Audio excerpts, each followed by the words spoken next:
Hey, everybody on YouTube. We are kicking off another big show tonight, and I'm pretty excited. I'm going to be honest with you. I'm pretty tired. You know, what I do in financing during the daytime, it was month end for me, so it made my day a little bit more tiring than usual. But I'm pumped up for tonight because John Olsen is back. Now, he's been on the show once before, and he reminds me of Ronald Murphy, the crypto guru, just so eloquent in the way he tells stories that I'm excited for all of you to be able to hear him tonight. And I'm pumped up about it. I hope you are as well, as we kick off the run to Halloween with some good Utah woo. And you never go wrong with some woo in Utah. Let's just be honest. All right, before we bring John in, want to give everybody a quick shout out here. Want to give everybody a quick shout out here. Hold on, let me put my YouTube on mute. That's why we mute these things and test these before the show, so that way old Davey doesn't have to have any kind of snafus and have Bart L and company absolutely tease me with it. Jack, how you doing, man? Renee, good to see you. Mike L, welcome back. Cat Chaser, thank you for the super chat before the show has even started. The gorgeous and talented Nicole Sakic, everyone. There she is. Give her a wave. Chris Mo, good to see you here. Lord of Land, always a pleasure. We can officially start the show because Brett Lewis is here, everyone. The Brett Lewis. Andrew Fricker, Commonwealth brother, right there. All right, Nathan, always a pleasure to see you, my friend. Jarhead, thank you for coming on in. It's been a few days, but we're glad you're back. Human Carl's here, everyone. Human Carl, not to be, mixed up with Alien Carl. Carl is one of our favorite veterans who listens to this show, so make sure you thank him for his wonderful service. I love you, Carl. Thank you for what you do. Princess Denali, everyone, the official princess of Spaced Out Radio. Rich Hilke, good to see you back. Thank you. Bee's Nest, always a pleasure. Kevin, the Moonlicht, how you been doing? No, I got about a 4-minute nap in. Lufon, Nilbog, thanks for coming on in, guys. Go 66, boo. Hey, Nick, welcome back, man. Ibarata, 2 nights in a row. Thank you for joining us. I really appreciate that. Oh, there he is. The Jim Christie, everyone. The Jim Christie. Barther L and the Third Nipple Crew. Always a pleasure to have you here. Tomorrow is hair wash day. I'm not going to lie. Tomorrow is hair wash day, so I am excited.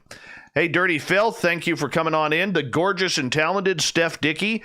Justin, always a pleasure, my friend. Larry, Jen, welcome back. Jenny. And Larry, always a pleasure, man. Thank you. Game Vet, good to see you here. The gorgeous and stunning Marie is here. Yes, she is stunning. Carl, Human Carl with the $5 super chat. Thank you so much, man. I really appreciate that, Carl. I love you, man. I really do. And I'm so happy when you're here. Prairie Fire, always a pleasure, man. Let's see, Barther, are you excited the border will be closed for another month so you don't have to caboose drugs for the BC Mafia? That's actually kind of funny. No, I'm sick of the border being closed because I want my Vegas party. Hey, Dark Hour. Hey, John Olsen, how you doing, man? I'm great. Thanks so much for having me back on, Dave. This is awesome. Oh yeah, we're gonna have a good time here, and man, I just love you. I think that why more radio stations and radio shows and YouTube channels aren't picking you up, I have no idea, but I can tell you this, man. We're glad you're here because we win when you are on with us, man. We win. Oh, well, thank you. Thank you so much. I really appreciate that. That's very kind of you. So anytime, man. Anytime. Let me see. You're horrible, Barther L. Horrible. Hi, Mr. Apnea. Can you flick Barther in the ear for me, please? I'd appreciate that. Oh, yes. All right, we got about 30 seconds. Super Chat is open. Thank you to Human Carl and Cat Chaser for getting things kicked off early. A great way to support what we do on this show, everyone, is to give us a thumbs up, hit that bell button, hit that subscribe button, head over to our store, the SOR Vault, and pick up some swag. I'm going to be talking about some new swag tomorrow with someone here locally. And you know what? I'm excited about it. I really am. I think it's going to be great for all of us. So you guys stay tuned. We got 5 seconds before the intro. 1 second here. We're going to make things happen right now.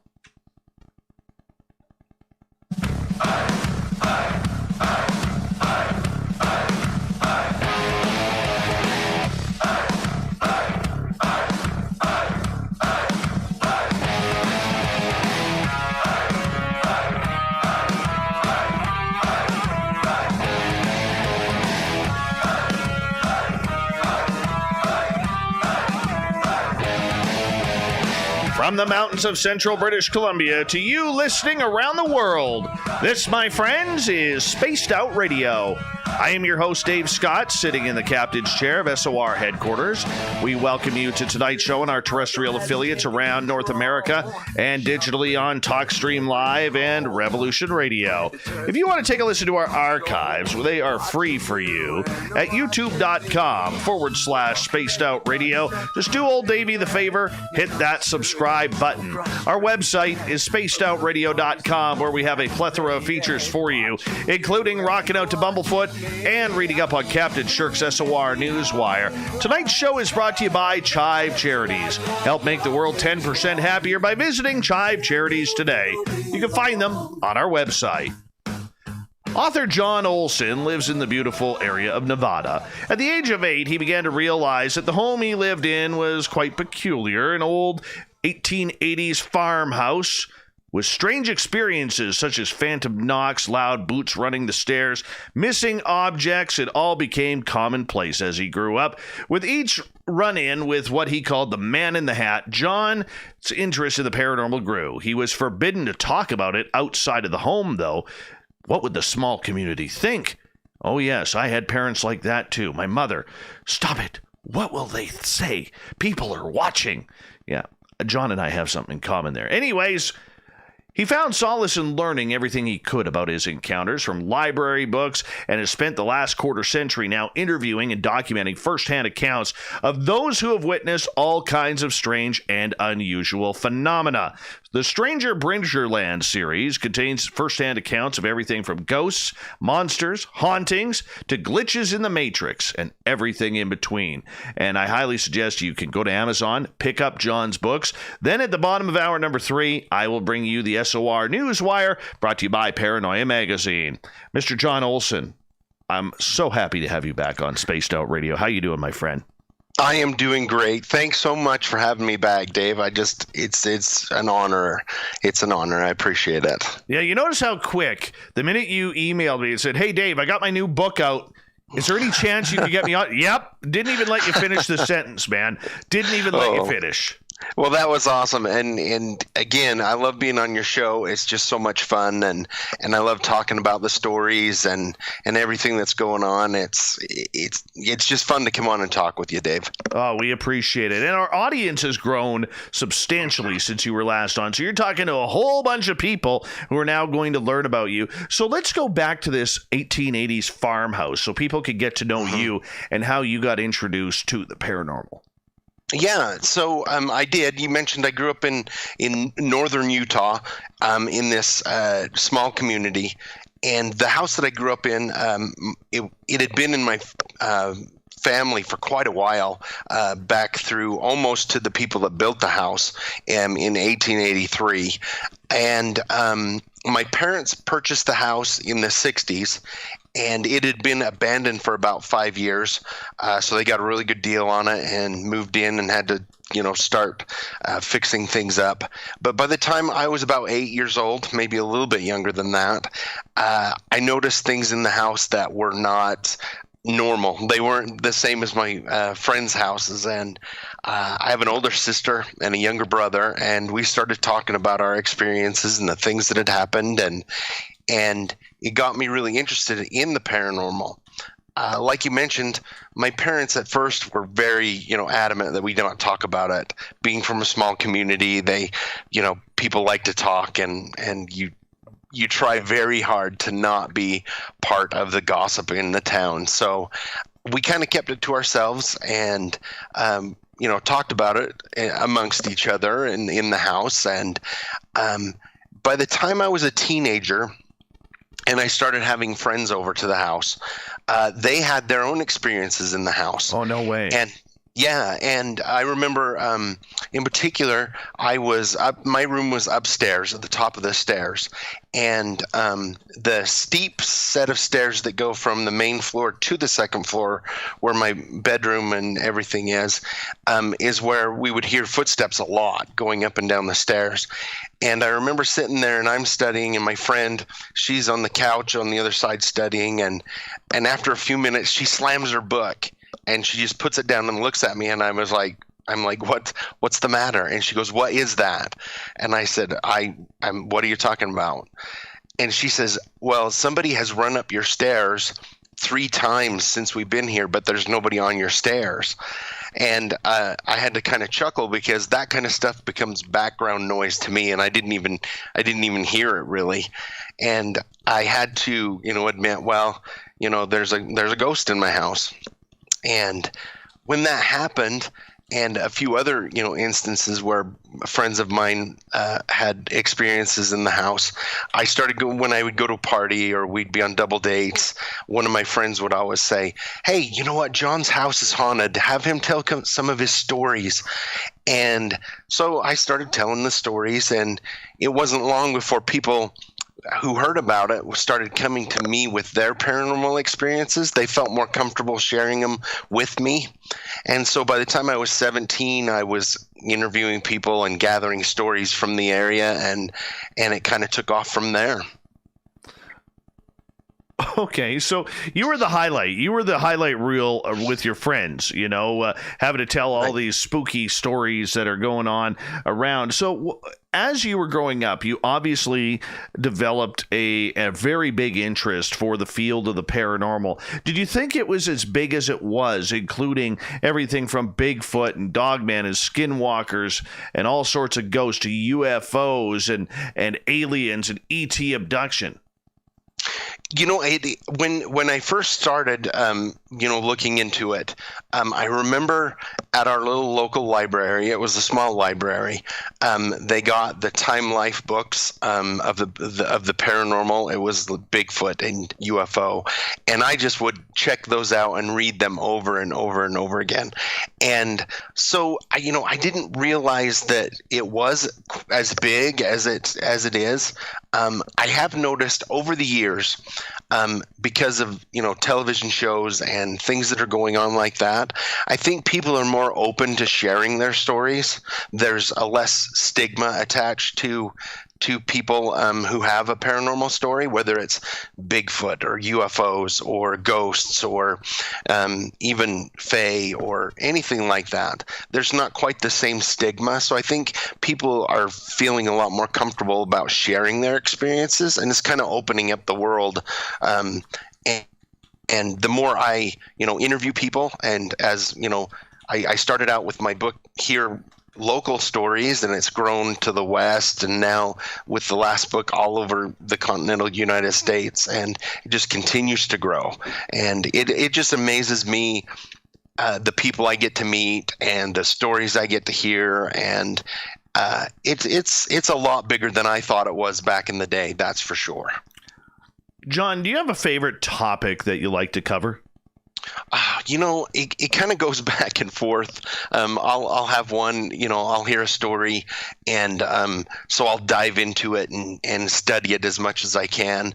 I can't say that there's one over another in the paranormal world that I like more than another. I just love good stories, and I love hearing, firsthand accounts, and I really just enjoy all of them. I don't know if I have one in particular that I like. I know I have, my own, I guess, check off that I want to do list of things that I want. One day I would like to see a Sasquatch, even though I haven't, but I've interviewed a lot of people who have. And get a close look at a UFO. But I can't say there's one in particular that I love more than another. Not even a little secret passion. Come on, a little puck wedgie, a little fairies, gnomes. I love the Fae stories. Right now, it seems like there's quite a few of those that I've gathered, and I do enjoy those, and I think that has to do with the fact that as I study, because not only do I interview people for the books and stuff, but I'm always, going back through folklore and trying to connect the stories, that I hear. I'll hear a story, and if it has to do with Fae or if it has to do with ghosts in an area, I'll do my research and try and find out where that can connect to folklore, or if it's a ghost story, can I connect that ghost to that area or that house or whatever it is. But yeah, I do love the Fae stories, that's for sure. As an experiencer, we always try to describe what's best, whether it's verbally or on paper. Try to describe how we reacted, how we felt when we had our own experiences. Being an experiencer and then doing the interviewing on the other side for your books, how has that either opened your mind, changed your mind, or changed your feelings toward this entire topic? Because you're combining the two, which is quite difficult. Mm-hmm. Yeah, exactly. I think I look at it from a couple different points of view. One, when I'm interviewing somebody, I try and let them know that, as coming from a personal experience or somebody who has experienced the paranormal, they feel a lot of comfort knowing that they're not alone. I find that a lot when they tell the story, or they come to me and they're like, I heard you on the radio. I heard you on this show. I would like to share my story, and they feel comfortable sharing it because they know I'm coming from a place where I have also had my experiences. And not only that, but where my experience was in having a ghost in the house, and as I grew up with it, I found that from my personal experience, a lot of times, for the most part, when somebody does have a ghost in their house or they have a ghost experience, I try and explain, for the most part, it's just like meeting someone off the street, because they're just somebody who's passed on. And just like if you meet somebody on the street, 9 out of 10, they're going to be, decent people. It's that 10th person that's kind of a jerk that you got to look out for. It's the same in the paranormal realm of ghosts. So I think I come and bring an interesting perspective just because of the background that I have. John Olsen is our guest tonight on Spaced Out Radio. John, not everybody aspires to be a writer of the paranormal. How did you get writing about these stories? What compelled you? Like I said, I've been collecting since I was about 17. And about 5 years ago, I got remarried. And my wife, she's great. When, I explained to her about my background and what I do, and she says, well, what's all these papers? What's all this stuff? And I said, well, these are all the stories I've collected. And she's like, well, what are you going to do with them? And I said, I want to write a book someday. And she goes, well, why don't you start now? And she was such a great influence to push me and help me to realize my dream. And she was really the one that said, let's do it. You can do it. I'll help you, and, whatever you need to do. And once the first book came out, it was just like I guess you could say, the hole in the dike comes open, and just I've been able to publish one every year since then. So, and I hope to keep going. Is it refreshing for you allowing your own experiences to come out and just kind of put it into the passion of writing that you have? Yeah, it does. It really helps. And I love the idea of being able to take people's stories, like I did with my own, and give them a voice. And it's exciting for people. I know a lot of people have come back and they're like, to see my story on paper. A lot of people still want their name changed and enough stuff changed so that they can't be pinned back to it. But I'm finding more and more people are fine with their names and in the story. But just to be able to see it on paper and get that validation, especially if it's a really strange story. It's amazing how if I write it, and it goes in the book, and then I get people that come back and say, oh my goodness, I thought I was the only one that had experienced this. And then I read your book, and what a relief to know somebody else has experienced this very same thing. And not only does that help them, but then it validates the first story that I got. And so it's all just kind of a great process. It really is. And you're allowed to have some fun with it. Has there ever been an experience out of all the interviews that you have done that just really kicked back and really hit home for you? Oh yeah, there's been quite a few of them, especially with ghosts. And at times when I've had people come to me, and it may not even be that they want their story told, but they're like, oh, I think I have a ghost. It's kind of scary. What should I do? And so those kind of stand out to me too, because not only, at first I had to get over the fact of being scared when I was a kid because I lived there and there was no getting around it, but also helping my children because my parents still live in the same home, and my children have spent a ton of time there. They've had their own experiences there. And so to relate with my kids and their stories and other people and help them through their problems, I think that's been a great experience as well. The farmhouse that is still in your family from the 1880s, I mean, for a lot of people out there who hear your stories, living with a man in a hat and kind of getting all weirded out, having all these weird stories, people coming over, staying and having strange occurrences, you have to been asked this question about 1,000,002 times, so we'll make it 1,000,003. Why did you stay? Why did your family stay? If the house is haunted, you should get the hell out. You'd think that. And it's funny because I've had this conversation, as a family, we've had this conversation for quite a while. And it's going to sound really strange, but in a lot of ways, we feel like, these people that are there, the ghosts that are there, the ghost that's there, they grew up there, they lived there, they raised their family there. And, it's as much theirs as it is ours. And even though the one in particular is a trickster and loves to play tricks, nothing is malevolent, nothing is evil, nothing is in that way bad. So it's been one of those things where it's just kind of been an exciting thing as a family as we've gone on. I know even to today, I have experiences in the house myself. I guess it was about a year ago, I went over and before I picked my youngest son up from school, I had about an hour.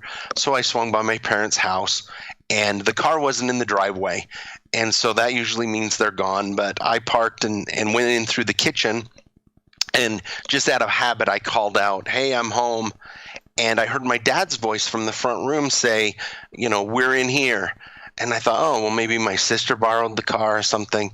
And I walked into the front room, and there's nobody there. The TV's off. It's dead quiet.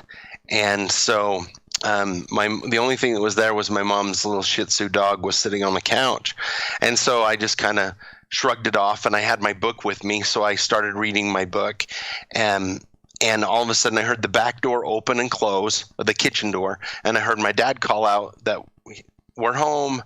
And so I got up and I walked into the kitchen, and there's nobody in there. The door is still shut. I look out the door, their car still hasn't come home. And so I went back in the front room, and about 15 minutes of reading again, same thing, back door opens, my dad calls out. So I go into the kitchen again, there's nobody there, no car. And at that point, I hear a laughter coming from behind me, the room that I just walked out of. And so I just kind of chuckled and said, "Oh, ha, you got me again." And I walked into back and started reading my book. And sure enough, 15 minutes later, there's my dad calling out. And I didn't get up this time. I just stayed reading my book. And that time it actually was my dad. And he came in and he goes, "Didn't you hear me call out?" And I said, "Yeah, but I wasn't sure it was you." And so I had to explain to him what was going on. So even to today, we have experiences in the house, and it's more, I guess, I know it sounds weird, but it's more exciting than it is necessarily spooky because I've grown up in that and we've all experienced it for so long. I can understand that, as we got about 3.5 minutes before we have to go to a break at the bottom of the hour. Probably the scariest thing that ever happened to me was hearing my son.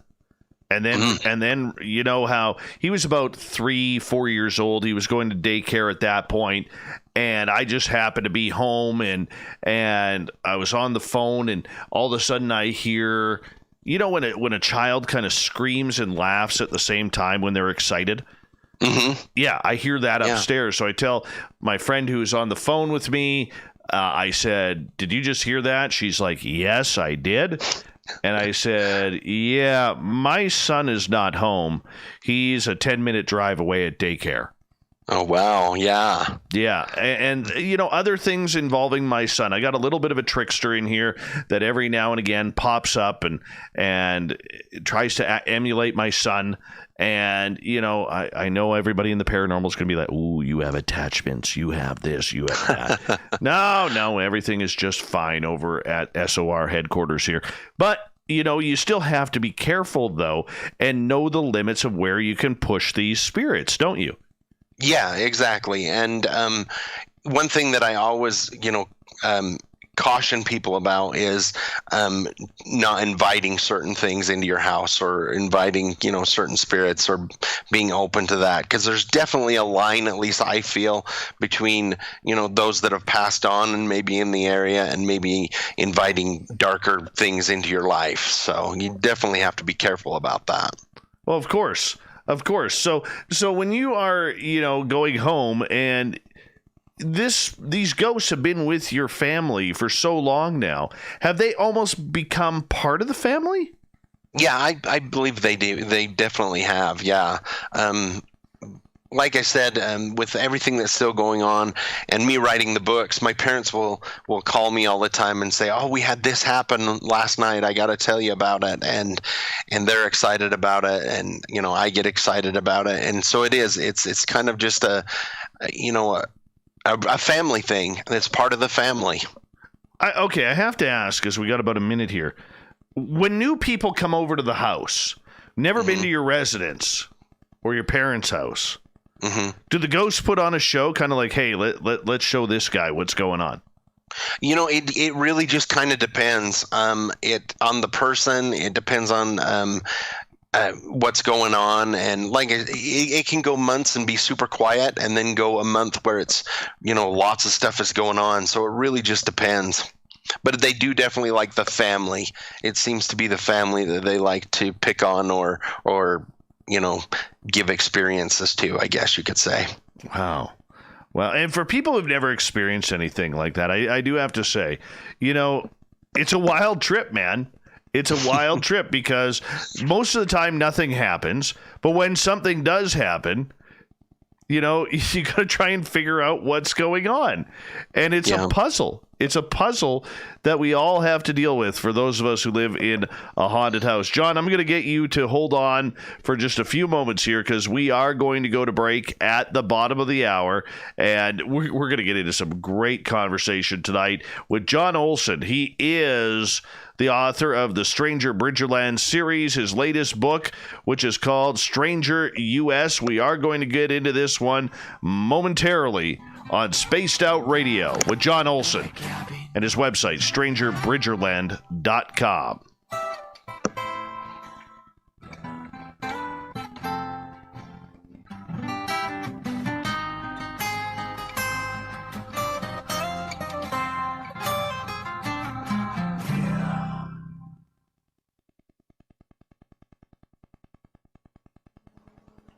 All right, we're clear.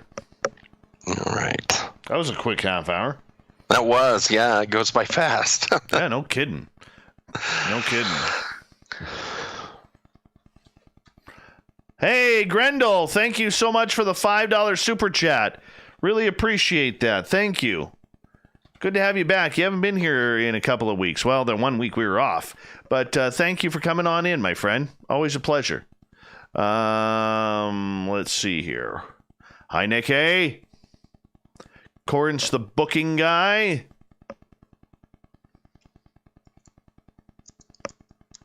All right.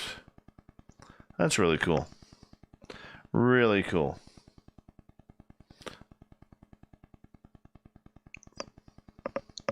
Hi, Bomber Bombshell. How are you? Or Bombshell Bomber. That rolls off the tongue a little bit easier.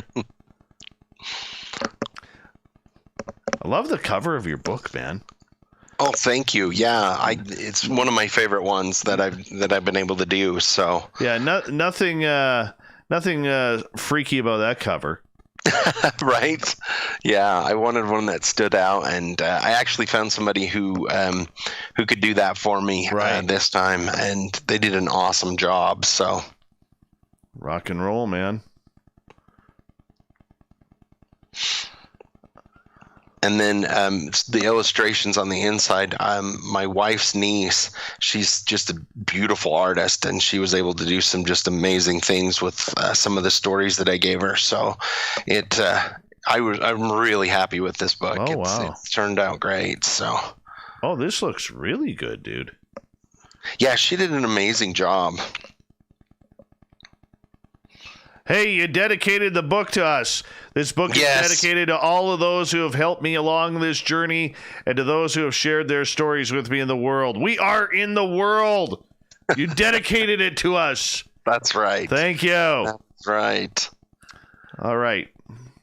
Holy cow, that's a lot of ghost stories for a book, man. Good stuff. Thank you. Yeah, there's some fun ones in there.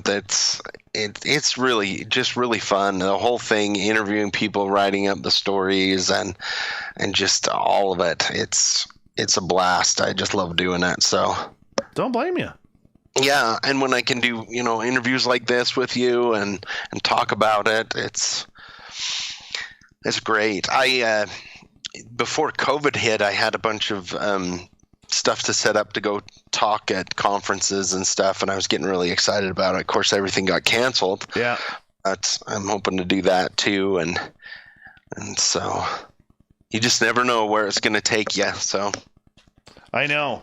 I gotta get my ass going here and try and line up a couple of dates here. I think I'm going back to Toronto next October. I'm just waiting for confirmation on that.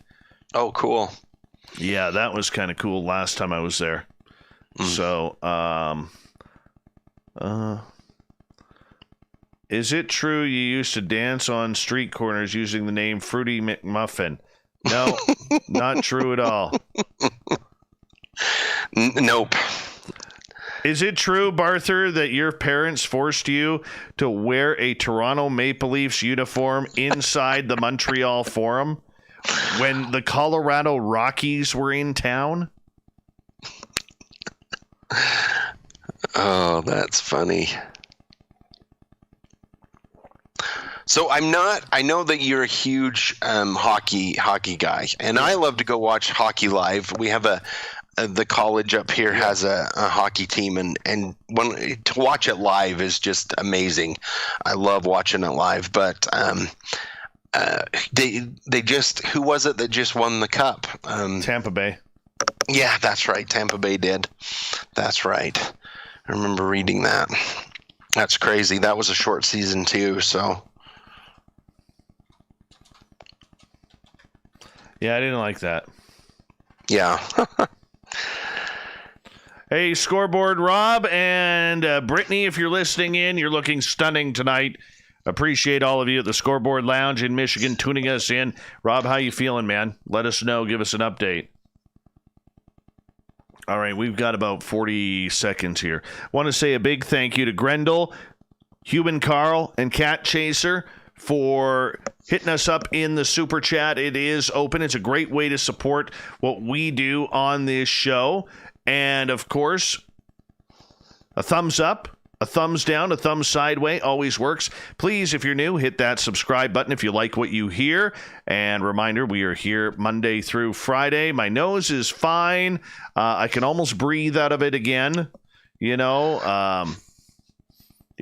Still, I had troubles the other night, but anyways, we'll get into more of that later. Here we go.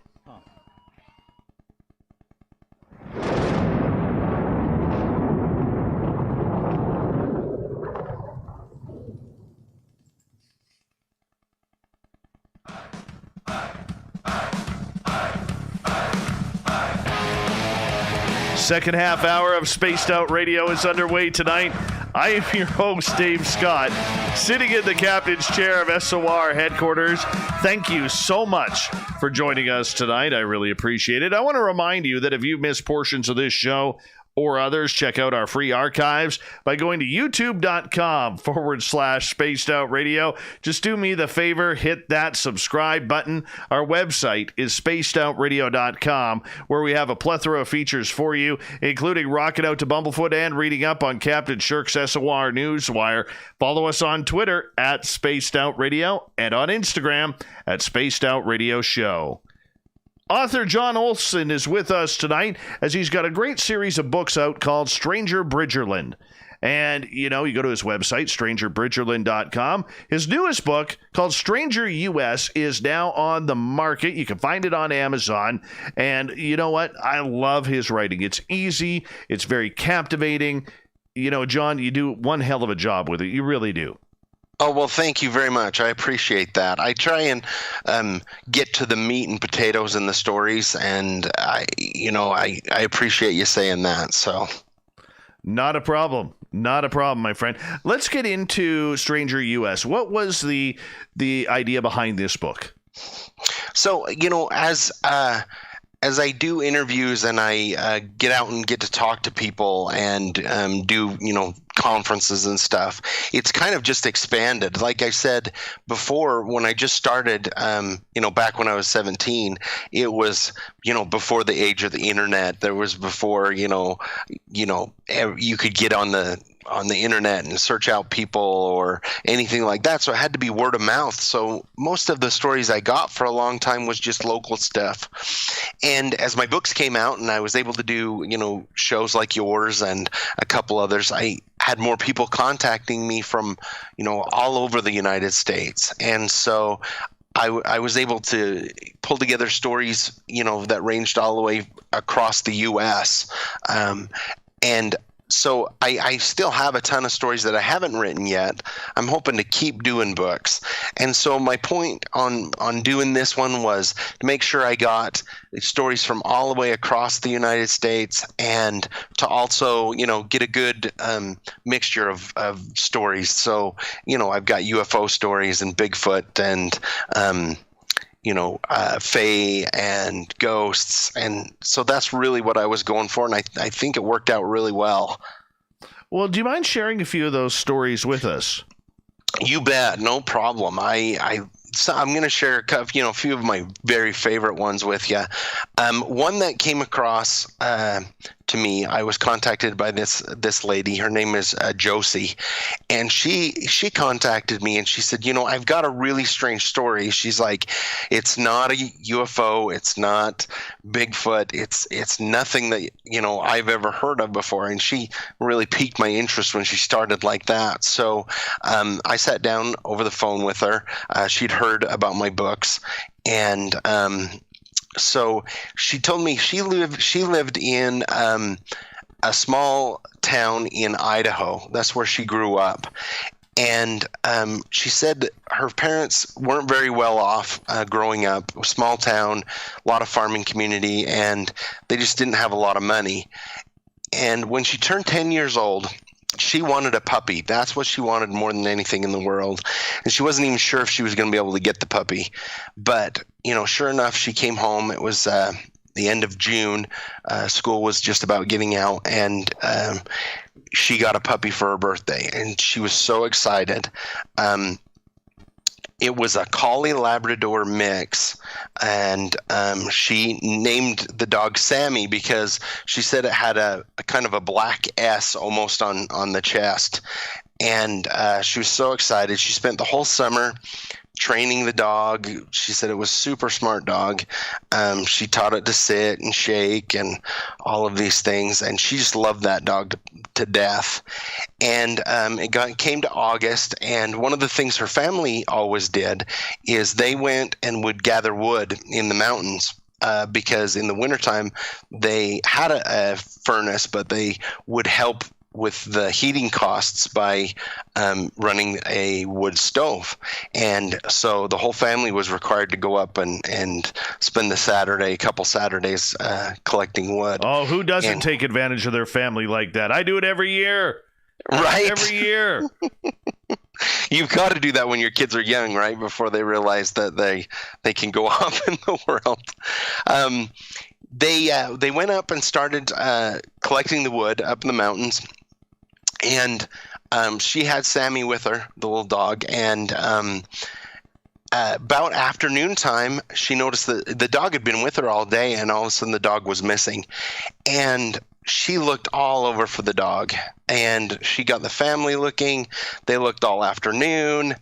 They had to go home in the evening. She was crying, so upset. She even talked her dad into going up that next day, which was Sunday, and they looked all day and no sign of the dog. And she was just devastated. And her family, offered to get her a new dog. She didn't want a new dog. And so she just kind of went on. It took her a long time, she said, to get over this. Well, 5 years later, she said, and at this point in the story, I have to say, she's like, "Now, you're going to think I'm crazy, but this really happened." And I said, "Okay." And when she was 15, her dad and her brother had to go get wood again. And her dad says, "You got to go with." She refused to go for a long time because of the bad memories with the dog. And they went up and ended up in the same spot where she had lost her dog. And she was kind of mulling around and upset. Her dad and the brother were knocking down a few trees, and she was waiting for her turn to do some work. And she looked up the road, and she said, "I saw this dog coming down the road." And I looked, and I about fell over because it was Sammy. And the dog ran up to her, had the S on the chest, the same thing. She picked up the dog. She asked it to do the tricks, sit, shake. The dog did all the tricks. She said she had bought a collar. She'd saved up her money to buy a collar and put Sammy on the collar, and it had the same collar. And her dad comes around the truck, and she's like, "I found Sammy." And the dad's like, "That can't be Sammy. It had the same S on the chest." And she was just over the moon to have her dog back. And her dad's like, "It can't be the same dog. There's something, something's wrong. Something's not right." But she took the dog home.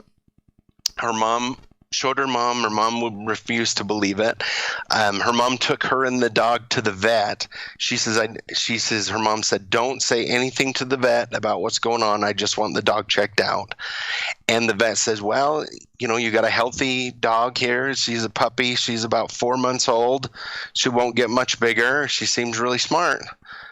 And it was the same dog. She said it was almost as if the dog had walked around the truck and then reappeared 5 years later. She says, "I know it sounds strange." She says it was the same dog. It was the same age. It had just disappeared and reappeared 5 years later. And she said she had Sammy for another 13 years before she passed away. And the family she made her swear she wouldn't tell the story. But after she's grown up, this was in the early 80s that this happened. She said, "I don't know what happened, but I know it was the same dog, and I have no idea how it came back and how it didn't age in 5 years." Okay, so let's put this picture and timeline together. She goes out in the early 80s with the family to go collect firewood. The dog disappears. 5 years later, same spot, getting more firewood. The dog then comes running past the car, and it hasn't aged. Yep, hasn't aged a bit. The collar hasn't aged a bit. It still knows its name. It knows all the tricks. It's got the same, shaped S on the chest of the black and everything. And yeah, that's her story. She said that is her story. And it's really hard to believe, but she was very adamant about that being her story. It was very strange. Okay, so she had the dog for 13 more years. Were there any oddities about the dog after it came back? Nope. She said it lived a normal life. She had it. She said, I said, "Did it ever have puppies?" And she said, "No, we had it fixed." And it just lived a normal, healthy dog life. We're sure didn't pick up any anti-aging cream like Esoterica or something like that. Oil of Olay for dogs. Something, it's strange. It got me thinking with a lot of stuff, stories that I've heard and people that I've interviewed with seeing strange things in the wilderness. You wonder if, they didn't walk into some sort of portal to somewhere else or something like that. I love them. Strange that happened. Those portal stories just freak me out because, and I know my audience, I'm repeating myself to my audience here, but how many of these stories of people who've gone missing, they are just on another timeline that is completely normal and everything the same. And that's, there's two ways to look at this. It was either aliens or a portal for that dog. Something strange. Another one, somebody mentioned, they're like, well, maybe it's a glitch in the Matrix or something. If we live in a Matrix and the dog was frozen or something came back, who knows? I really love that story. And I believed Josie when she was telling me the story. She was very adamant about it, that it was a true story. So I had to include that one in the book. No kidding. That one just trips me right out. Yeah. Yeah, it's kind of crazy. And again, like you're saying, it makes you go back to all these strange stories of portals and strange phenomenon that happen to people in the wilderness. And I interviewed other people, a gentleman who had a time shift where, he was on a hike for a long, long time.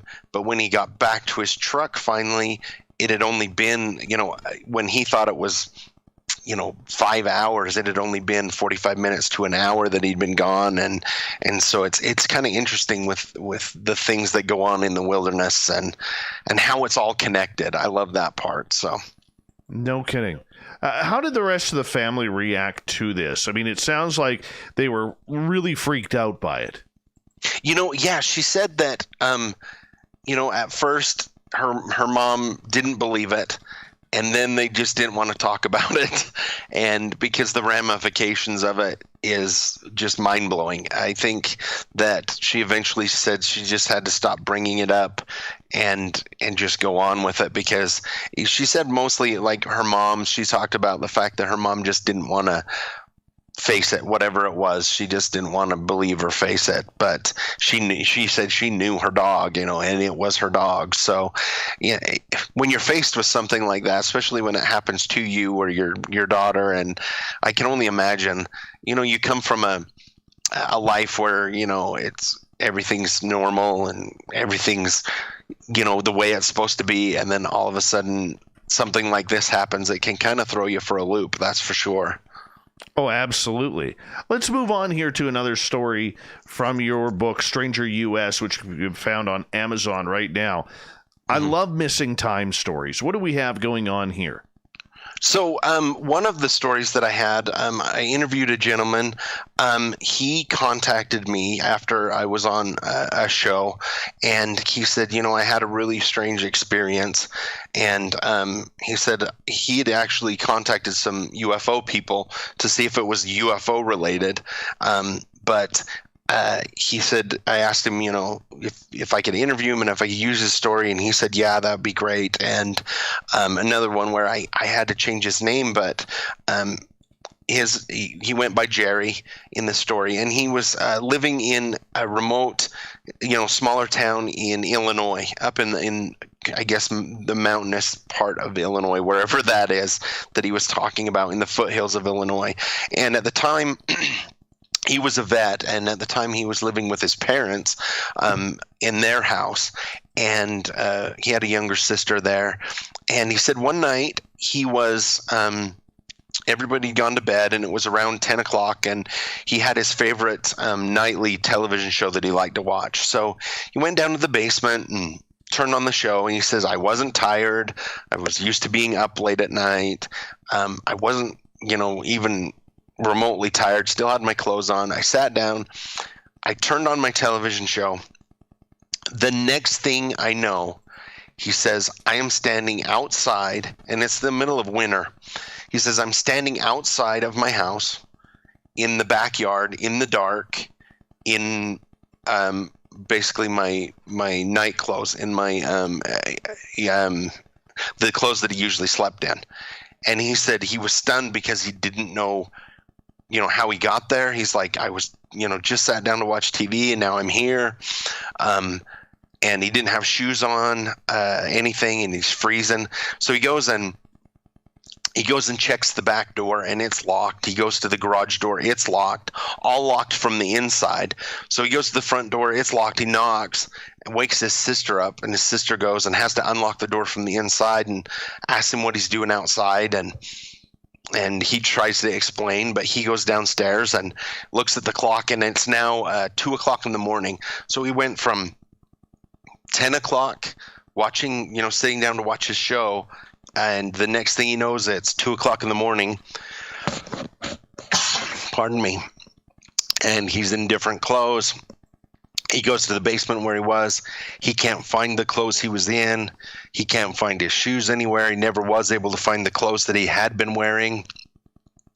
And he just doesn't know what happened to those 4 hours or where he was or anything that happened to him like that. And it was very distressing to him. Even to, interviewing him, he was very choked up, and it was just really distressing. And like I said, he had contacted UFO experts to ask them, and he actually thought of, I don't know if you know David Paulides. Yes. He does the Missing 411 books, which I absolutely love those books. He had tried to contact David too because he, his shoes were missing and his clothes were missing, and that goes along a lot with the Missing 411 stuff, with people taking off their shoes and their clothes or appearing to, and so he just didn't have any answers. And I asked him about if he had thought about doing regression therapy to see, and he was just too afraid to do it at this point. He's like, no, I don't think I might not like what I find out when that happens. But I found that one to be very strange. Again, he's definitely got some aliens. Definitely got some aliens there. It's what it sounds like to me. Yeah, something like that. Yeah, the one thing we've been able to figure out over time on this show is when you've got aliens or not. He's got aliens. Yeah. That's what I'm thinking too. That if he did some, go back in his memory and get hypnotized, he might find that he was abducted. Is what, and he kind of hinted towards that might be what has happened. But again, he didn't want to do the whole regression thing because he was afraid of what he might find. But It was great that he let me share his story, though. So I did really appreciate that. I appreciate everybody who lets me share their stories. It's funny because I have a stack of stories too that that I've collected, but I'm still waiting to get permission to publish them because I want to make sure I have people's permission, and some people just want to share their story, and some people come back later and say, yeah, I'm ready, and some people don't. So you have another one about missing time. Yes, I do. We've got about 5 minutes. Let's see. Let's shop and compare these. Okay. This one by Annalise. She was getting ready. She just graduated from high school. She was spending a year getting ready to go to college, and she was working at a bookstore about 30 minutes from her house where she lived with her mother. Got up, was getting ready to go to work, walked in the bathroom, and almost kind of a similar thing where she went from walking into her bathroom to being in her car driving, and just instantly like that. And she pulled over to the side of the road, and looking at everywhere, she realized she was about 20 minutes from the house. But when she looked at her clock, it was the same time that she had walked into the bathroom. And she called her mom, and her mom's like, why are you calling me from the bathroom? I just saw you you head into the bathroom. She's like, no, I'm in my car. I'm 20 minutes away. I don't know how I got here. And her mother's like, stop playing games. That's not funny. And she's really serious. And she still, she went to work. She's trying to figure this all out. And to this day, her and her mother cannot figure out how she went from walking into the bathroom to being 20 minutes away in her car driving instantly. So That's another thing. I mean, that doesn't sound so much like UFOs or aliens, but it's definitely something unusual, because she also had her mom that could verify that that's what happened. And I do believe time skips.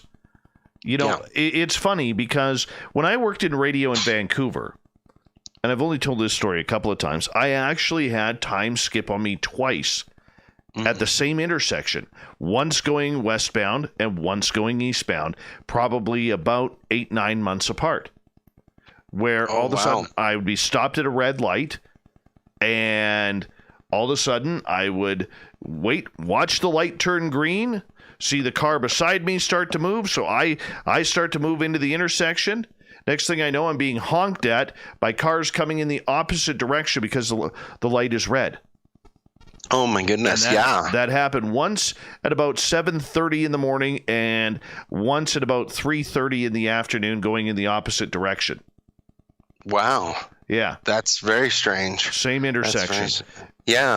That's interesting that it happened in the same place too. That's very interesting. Yeah, that's one of the only experiences I've had that I did not have a witness to. But gotcha. I do believe that time skips and what causes it, I don't know. What's your thoughts on how it's caused? Boy, I don't know. It could definitely go right along with that we're in a simulation. I've read quite a bit about that, and that could possibly be where it's a program, and sometimes it has glitches in the program, or it's hard to tell. That's about the only thing that I could think, that we're in some sort of program, and that sometimes it's not perfect. But that would be my only guess. Yeah. But yeah. It's just, I don't know if it's a time glitch or maybe a shift in dimensions. I don't know. Yeah. I had something just real quick, very similar, where I was in a parking lot and I pulled forward, and there was a street that comes down to my right, but it's blocked by buildings. And I had this really strange feeling coming over me.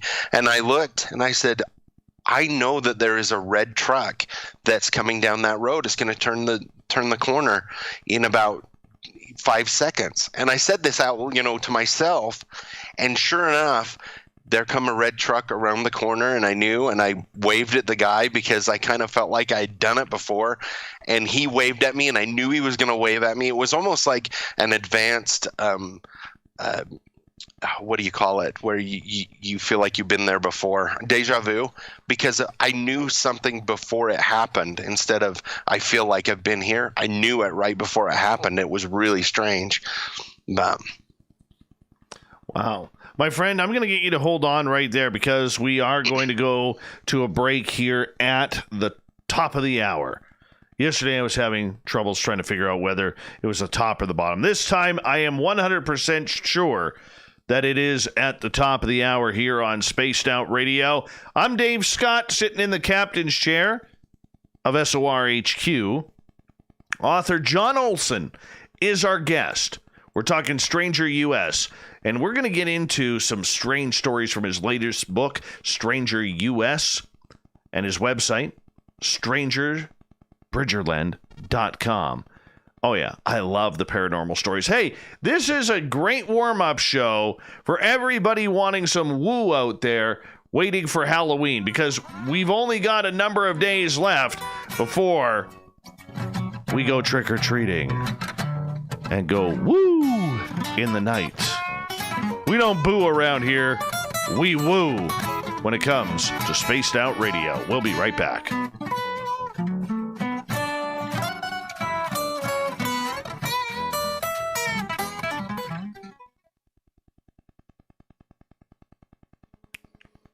Okay, John, we're clear. I'm just going to quickly run my dogs outside. I'll be right back, okay? All right, sounds good. Okay, I'm going to play some commercials here. All you have to do is head over to our website and click on the SOR Vault. You have a variety of cool logos to choose from, and put them on anything you want. T-shirts, hoodies, hats, coffee mugs, you name it, we can get it to you. So do your shopping by supporting the story you love. Get your Spaced Out Radio swag at the SOR Vault today.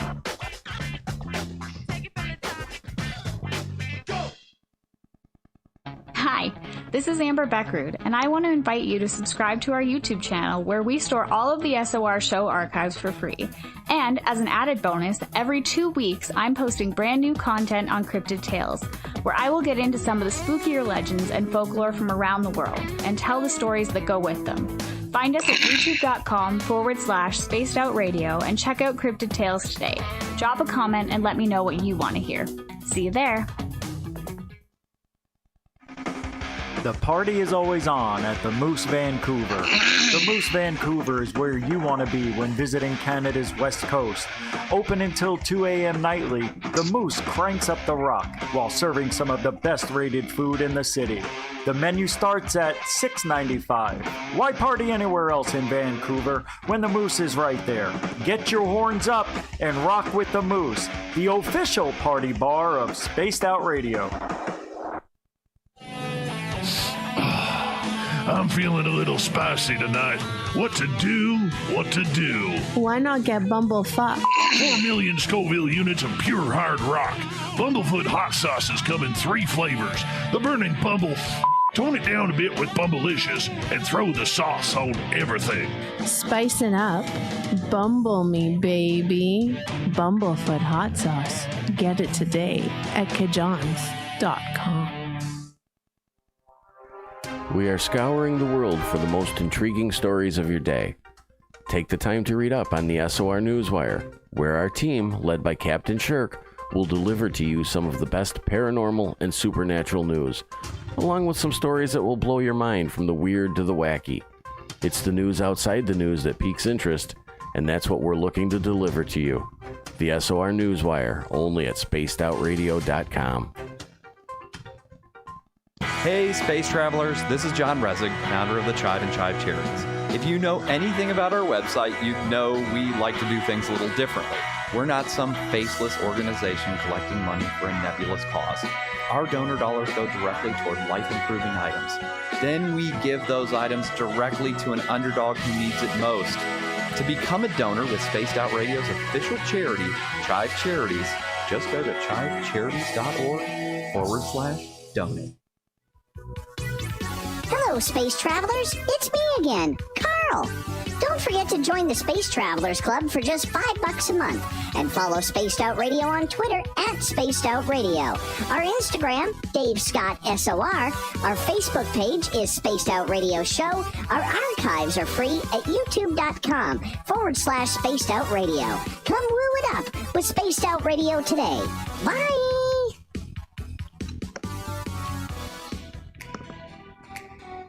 Are you an experiencer of something strange that can't be explained? Do you want help finding out what's going on? I'm Ryan Stacy, head of the Experiencer Support Association, otherwise known as TESSA. We've teamed up with Spaced Out Radio to investigate cases filled out in the SOR Sightlines report. We are independent and there's no cost to what we do. All we need is your experience. Let's find out what's happening together on the SOR Sightlines report. Get your horns up with me on Spaced Out Radio. This is Ron Bumblefoot Thal. Come tune into SOR where you can hear me. We got about 2.5 minutes. All right, sounds good. You having fun so far? Yeah, it's been great. Rock and roll, man. Rock and roll. Hey, Spudger, how you doing, man? Good to have you back. Hi, Annie Svensson. Thanks for coming on in. I always like to say hello to our guests who are tuning us in. We got 121 people watching live right now. Oh, wow. That's awesome. Yeah, man. That's so cool.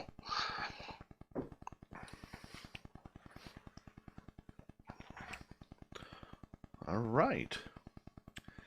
Yeah, I'm having fun here, man. These are some great stories. Oh, thank you. Yeah, I am too. It's just fun to talk about. Like you say, every day's Halloween for me, but I love when it gets to be this time of year and it's, everybody's talking about it and people get excited about ghosts and Halloween, and it's just great. Fall's my favorite time of year, I have to say. Hi, Oob. How you doing? Susan, good to have you here. Yeah, you know what? You know what fall means to me? I trust Divine Mercy. Welcome back. Fall means to me that I got to get firewood. That's all fall means to me, man. Right. I'll be back in the forest tomorrow. Right. Yeah. Right. And then again on Sunday. And then all weekend I'll be piling wood. Right. That's what I do. Yep. Yeah, people want to know how exciting is it to be Dave Scott? Well, let me tell you about piling firewood. Oh, right. Well, you got to live, right? You got to keep going on. So Truth. Yep. I probably save a couple $100 a month in heating. Oh yeah, I would imagine. 1 second here. We got 20 seconds. Hey, everybody, I want to say thank you to Grendel, Carl, and Cat Chaser for the super chats tonight. It's a great way to support what we do. Also, a great way to support us is by hitting that thumbs up, hitting that subscribe button and the bell so you know when we're coming on live, and going to our website, the SOR Vault, do a little shopping there. Here we go with hour 2. You're listening to Spaced Out Radio with Dave Scott. Follow Dave on Twitter at Spaced Out Radio and on Facebook, Spaced Out Radio Show. Here we go with hour number 2 of Spaced Out Radio tonight. I am your host, Dave Scott. Thank you so much for taking the time to join us tonight. I want to remind you that if you have missed portions of this show or others, check out our free archives by going to youtube.com/Spaced Out Radio. Just do me the favor, hit that subscribe button. We also like to welcome in all of our terrestrial affiliates around North America and digitally on TalkStream Live and Revolution Radio. The Desert Clam has set the password for tonight in the SOR Space Travelers Club. Flapdoodle. Flapdoodle is your password. Use it wisely, space travelers, as the Clam sets the password each and every night right here on Spaced Out Radio. Our website is spacedoutradio.com, where we have a plethora of features for you, including rocking out to Bumblefoot and reading up on Captain Shirk's SOR Newswire. Follow us on Twitter at Spaced Out Radio and on Instagram at Spaced Out Radio Show. Tonight, we are talking with author John Olsen. Stranger Bridgerland is his book series. He has a brand new book out called Stranger US, where he is going around and taking some of these stories that people have reported to him and writing about them and telling about these odd occurrences. And his website is strangerbridgerland.com. You can find all the books on Amazon. John, thank you so much for being a part of tonight. Oh, thank you for having me. I really appreciate it. I love talking about this. It's just fun. I just love it. So, all right. You know what? There's one story that I love anything to do with the military. I do. And you have one about the USS Lexington Ghost. This actually kicks off the entire book. Oh, yes. So this one actually came from a friend of mine. And so at the time, she was a Girl Scout leader. And down in Texas, they have the USS Lexington, which is just off the port there in Texas. And they do tours, and then they'll also let the Girl Scouts, and I believe the Boy Scouts at times, stay on the ship overnight. And they just have, a great time doing that. And she told this story. They took her and one other leader had these girls. They went on the Lexington, and they spent the afternoon touring and hearing all the stories and everything. And they were going to tell some ghost stories, which she was excited about. But she said they weren't really scary. At first she was worried it was going to scare the girls, but it didn't. It was mostly about just seeing ghosts and actually ghosts being helpful and pointing people in the right direction. And they had something to eat, and then they were off to bed. Well, they were staying in the bottom of the ship where the sailors used to sleep. This was a World War II aircraft carrier. And she said that they went to the very bottom of the ship, and when you turned off the lights, it was dark, just super dark. The only thing that you had were little running lights on the floor that would show you on the way to the bathroom. And they told everybody and the girls, they said, you won't know when it's daylight outside, not until we flip the lights on, and then you'll know it's time to come up. And so she went down and they got settled, and they're small rooms down there, and they've got 2 bunks on one side and 2 bunks on the other, and then just a narrow pathway in between. And they got the girls settled in there, and the leaders laid down, and the girls talked and giggled for a while and then finally fell asleep. And she was having a hard time falling to sleep because she's a little claustrophobic, and the bunks in the bottom are really close. You don't have very much room between you and the person and above you, and she was having trouble falling asleep. And she said all of a sudden she got this really strange feeling coming from the bulkhead coming towards her, and it felt like just a wall of fear and a wall of just palpable anxiety, fear, and it was sweeping across from one end of the room to the other, almost like a wave, a slow-moving wave, and she could feel it on her feet moving up, and she's wondering, is this just me? What's going on? And as it got closer and closer, the girls that were sleeping on the floor, they started whining and crying in their sleep. And at this point, she realized that she wasn't the only one feeling it. Even though the girls were asleep, they could feel this. And she was just frozen in bed as this wall of energy came through and all the way to the top of her head. And she said it was like being dipped in fear. That's how she explained it. And she wasn't sure what she was going to do. Was it going to last forever? And all of a sudden it started to subside again back out of the room. And as it passed over her and over the girls stopped whining and crying in their sleep. And then it was gone. So she jumped out of bed, and the other when she jumped out of bed, she woke up the other leader, and she said, "Did you feel that?" And she said, I don't know what you're talking about. What's going on?" And so she was really freaked out. And some of the other leaders from the next door came in and told them to be quiet. They were going to wake the girls up. And she decided she just couldn't stay down there. So she climbed up to the next level. Well, before this happened, actually, she was lying in bed trying to go to sleep, and the lights came on, and she thought, oh my goodness, thank goodness it's morning.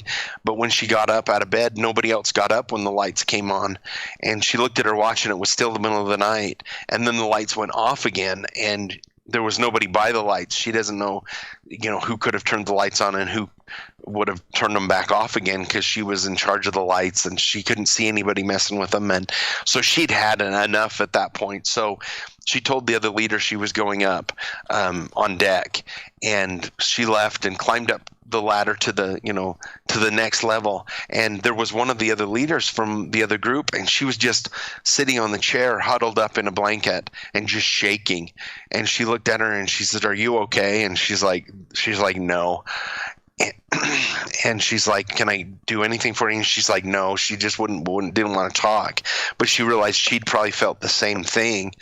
And so she went up to the next level up, which was just the mess. And she was sitting in the mess and just waiting for daylight.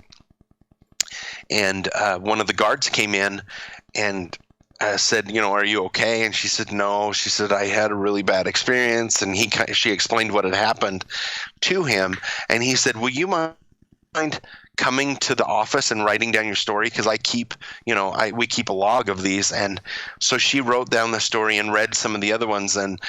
And there was a lot of scary stories that had happened to people on the boat. And she was just glad when daylight finally came and they were able to leave. She said it was a really just horrifying experience that she had on the ship that night. For people who may not know what the history of the USS Lexington is, could you fill us in on that? So it was a World War II ship. It had seen a lot of damage. A lot of men died on it. There were fires, and it obviously was never sunk. But there was all kinds of things that happened there, and a lot of trauma that happened there. When she was explaining this, I often wonder if it wasn't the residual of a fire or something that had come through there, and just the feeling that these men had, and a residual of the fear they had experienced. Maybe it was just a manifestation of the trauma that had happened to the ship that she was able to experience. And even though the little girls didn't remember it, that they cried in their sleep and they felt it as well, that very well could be what it is. I know that there's a lot of stories of soldiers being seen on the ship, and some that are burnt and some that, seem to be lost or still fighting the fight. And so, when you have such a small area, well, it's a big aircraft carrier, but you have a place full of men like that have gone through so many traumatic things and that happen in war, especially in World War II and everything. It's just, I can only imagine what that ship has absorbed of energy wise. And of course it's going to kind of spit it out every once in a while at you, and people are going to experience that. And it seems like for some reason that water itself, where it's sitting on water, seems to magnify those experiences as well. And I'm not exactly sure why, but it seems like water and some other things seem to magnify paranormal experiences too. And like I say, it's sitting right in the water, so you just never know. You hear a lot of these old naval ships that are retired and now pretty much floating museums. I think of the USS Hornet, where there's a lot of paranormal activity there as well. How do we know that this was some sort of residual energy or some bad feelings on that ship? Because a lot of people or a lot of soldiers or sailors, pardon me, in this case, who were on ship, a lot of them apparently come back after they die because that was some of the best days of their lives, sailing the seven seas.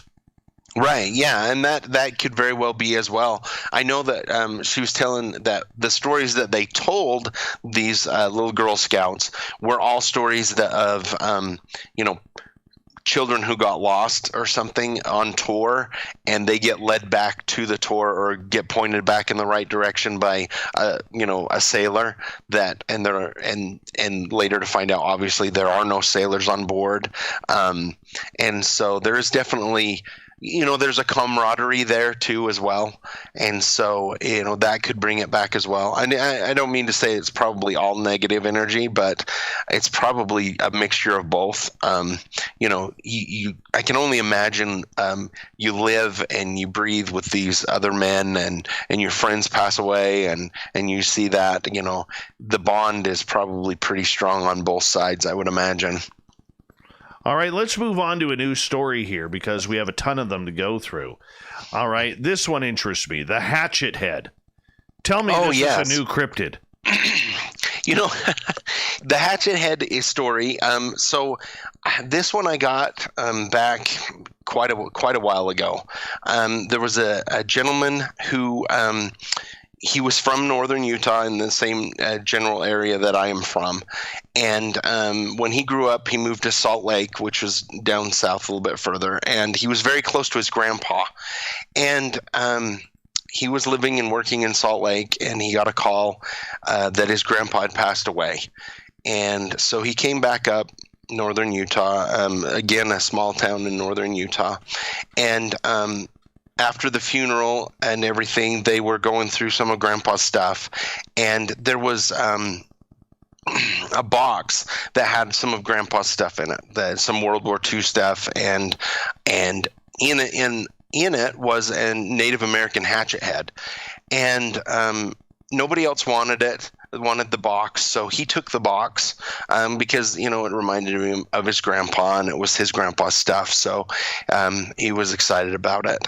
And so he took it back to his apartment in Salt Lake, and for a while nothing happened, and then one night he woke up in the middle of the night to a really strange sound going on in the hallway. And it sounded almost like drums, which was really weird. His neighbors were really quiet, and he said he couldn't figure out what it was. And he walked down the hallway, and the closet seemed to be coming from the closet. And when he opened it up, the noise stopped, and he looked, and the only thing he could really see in there was the Hatchet Head. And he closed the door, went back to bed. Another night, the same thing happened. And when he went out, the door was actually open and the hatchet was on the floor. And so he picked it up and checked the house to make sure, checked his apartment, make sure the doors were all locked, everything was fine. And he went to work early. He got up and just went to work. He did construction. And when he came back that night, the hatchet wasn't there on the floor where he'd left it. It had moved. So he picked it up and he tried to, he wrapped it up and put it back in the closet, and he was trying to shake it off. He's a big, tough guy. He's like, I wasn't scared. I didn't believe in paranormal things. And it was either that night or a couple nights later, he woke up to the same sound again. It was almost like drums. And I'm picturing, when he's saying that, I don't know if you remember the movie Jumanji, where the drums were coming from the game. That's what I was picturing when he was telling me this, that a muffled drums were coming from the closet. And he walked out in the hallway, and before he could turn the light on, he saw standing in the hallway this Native American. He said it looked just like out of a painting, an old painting of a warrior, face paint, everything, and he's standing in his hallway, and he flipped the light on, and when he did, it disappeared. The apparition disappeared, and at that point, he was done. He's like, I don't know what's going on. I know it's attached to this Hatchet Head, and so he left, went to work again super early, do some work, got home. Found the Hatchet Head. It had moved again. He wrapped it up and he took it to his storage unit and put it in there. And it was several years after that I was getting this story and talking to him. And I asked him, I'm like, well, what did you do with it? He says, it's still in my storage. He says, I don't know what to do with it. And so I convinced him to give it to me, that I would take care of it. So it's been in my possession ever since. I have not seen the apparition that came with it. I can tell you, if I don't have it in my safe, it will go walk about. It'll disappear for a couple days and then reappear somewhere in my house. So I usually try and keep it in my safe so I know where it is and it doesn't disappear. But I do, over the years, I've unintentionally or intentionally collected some of the some objects that may be considered, I guess you would consider haunted or whatever, but as long as I keep them in my safe, they tend to not bother anybody. But yeah, I found that one really interesting too, because I'm a big fan of Native American lore and history. So I don't blame you. Yeah. So you collect haunted objects? Yeah, I do. Yeah, I've got several in my collection that I keep. I've got a book and the Hatchet Head and several other things too. I've written about them in my books, a few of them, and a few of them I'm still planning on writing. But like I say, as long as I keep them in my safe, I've got a pretty good size safe. They tend to not bother me or do anything. But like I say, especially with the Hatchet Head, if I bring it out, because I'll take it if I go somewhere to talk, so that I have it to show to people, and then if I don't put it right away in my safe, it tends to move around the house and go. I find it in different places. So, but like I said, I've never seen the apparition that he did with it, but I definitely get the feeling that seems to be something attached to it. Whoever owned it way back in the day, I guess you could say. So, what kind of other objects do you have in there? Now I'm curious. So I've got a book. In one of my other books, I wrote about a lady who she used to be a book collector and a book broker in the day, back before you could just search on the internet. She would find books for people, and she found a book. It's a Tarzan book, and it wasn't super collective, but she found it at a sale. She found it, so she bought it for her own collection. and it had a young boy attached to it. It would also, she would find it on the floor opened up, like somebody had been reading it. If she put it in her chest, it would make noise in the chest and wake her up. And one night she woke up in the middle of the night, and standing next to her bed was this boy in old clothes, early 1900 clothes, and she was just in shock because half of his body was burnt. And she said it was so vivid, I could see the red embers coming off of his clothing. And he was saying something about that she had his book, and she took it to another collector. And when she told me the story, I kind of hunted it down because I wanted it. I don't know why I really wanted it at that point. Maybe just to go along with the story, but I was able to find the collector that had it and was able to get it to me for a reasonable price. So I have that one as well. I have a couple rings that supposedly were with. They were. An older woman had the rings, and I haven't written this story yet, but I'm planning on it. The person who got the rings also bought them at a thrift store, bought a little jewelry box that had them in there. And there's an older woman that she is very attached to those and does not like anybody wearing them. If she ever tried to wear them, she felt like there was bad luck attached to them. She also saw the apparition of the woman very angry at her for wearing her rings, and so that's another couple that I got. And again, I keep them in my safe, and they seem to not bother me as long as they're locked away in the safe. I had also a jar of marbles that supposedly had a young boy attached to them, some old marbles, and just a few more like that.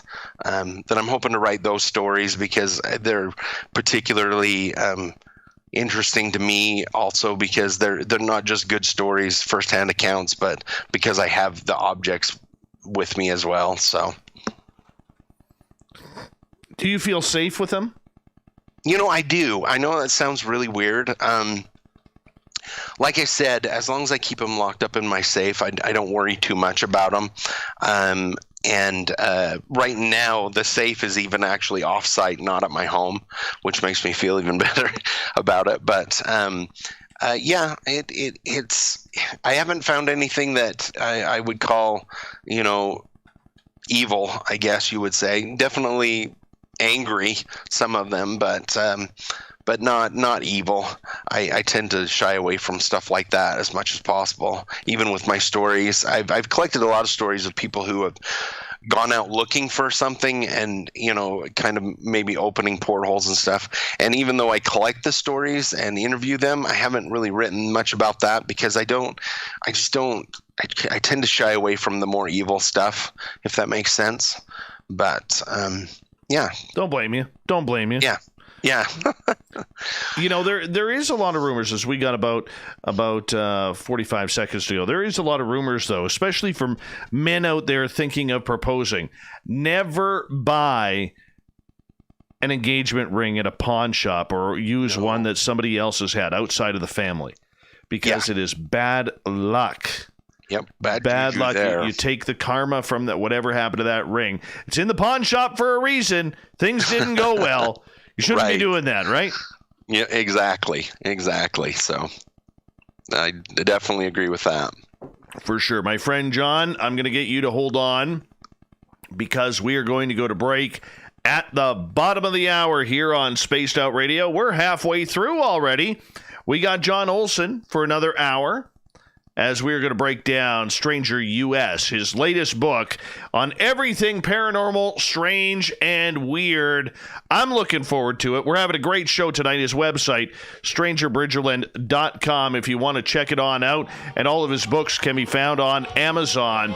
So make sure you add to your collection there. More Spaced Out Radio coming up right here on the Mighty SOR.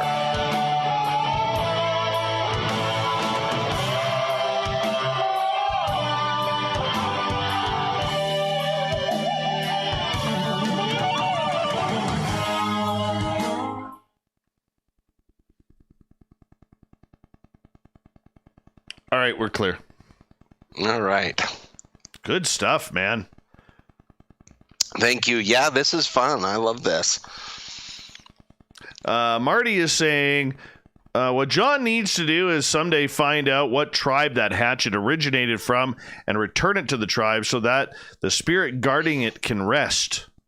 That's a good idea.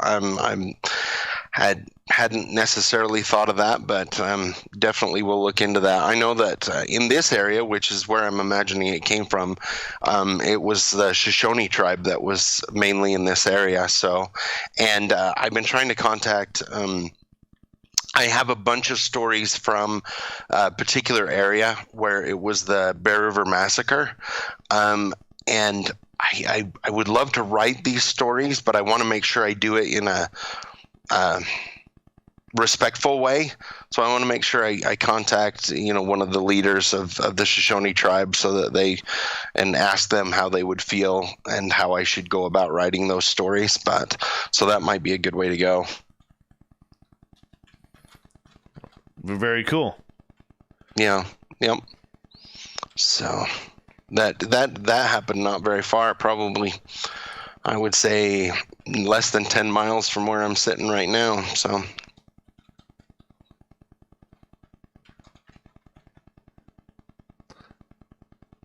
All right. We've got about 4.5 minutes here.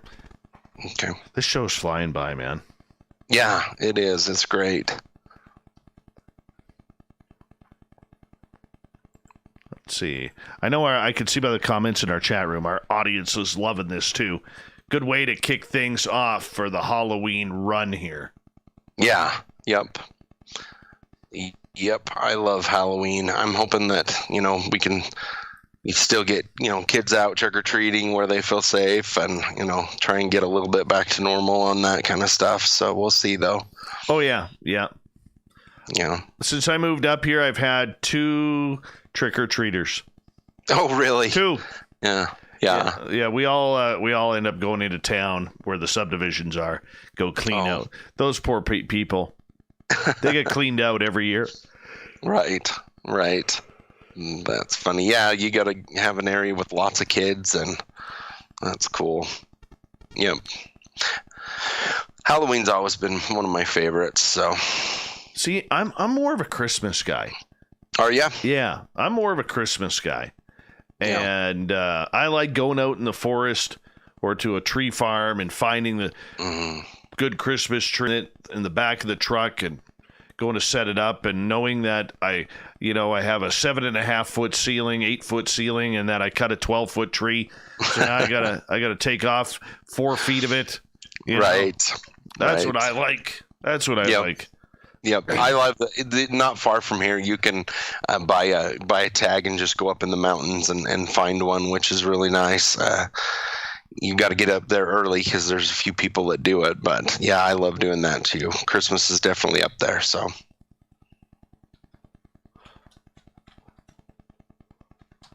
All right, we got about 2 minutes here. Okay. Somebody was mentioning, I'm just looking at your comments too, and somebody mentioned that going to the parking lot with kids and doing it, and they call that trunk or treat here, and they do that a lot at different places. So for Halloween. Well, I'm going to take my son out, Yeah. If it's, I think they're going to be doing it normally here. Yeah. That's good. My youngest, he's 13, almost 14 now, so he's done with the trick-or-treating thing, but we still go out and have fun and do some stuff, visit around, go to different things. It's fun. Very cool. Yeah. Very cool. That is awesome. We got about 1 minute here. 1 minute.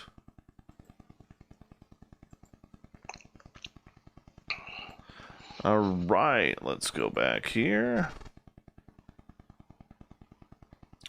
Just have a little itch in the old ear.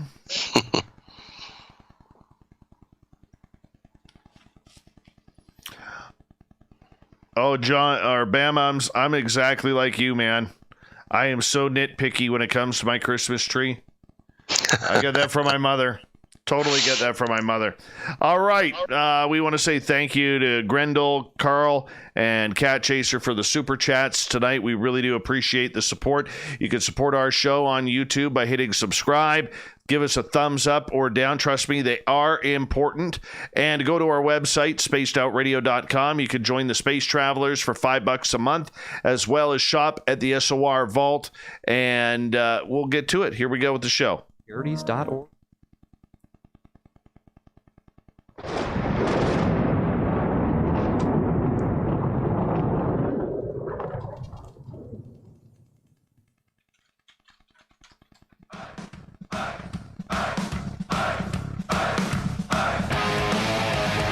We pass the halfway point of Spaced Out Radio tonight. Thank you for tuning us in. I'm Dave Scott, the guy behind the microphone with the incredible hair and not a bad beard. It's starting to come in very, very nice. Hey, I want to remind you that if you missed portions of this show or others, check out our free archives by going to youtube.com/Spaced Out Radio. Just do me the favor, hit that subscribe button. Our website is spacedoutradio.com, where we have a plethora of features for you, including rocking out to Bumblefoot and reading up on Captain Shirk's SOR Newswire. Follow us on Twitter at Spaced Out Radio, and on Instagram at Spaced Out Radio Show. John Olsen is our guest tonight. He's a great author, has a few books out when it comes to strange occurrences emanating from his home in Utah and all around the United States. Stranger Bridgerland is the website. His latest book is Stranger US. You can find that right on Amazon. John, welcome back. Thank you so much. This has been great. I'm having a fun time. I don't know about you, but this is awesome. I love these stories. All right, let's continue on with a couple stories from your book. Oh, I'm just looking here. There's so many. Babysitting Bigfoot. This was one of my favorites. I love Bigfoot stories. I always have since I was younger, so I'm always excited when I get a Bigfoot story. This one came from Abigail. I'm trying to remember. I believe she contacted me as well through my website.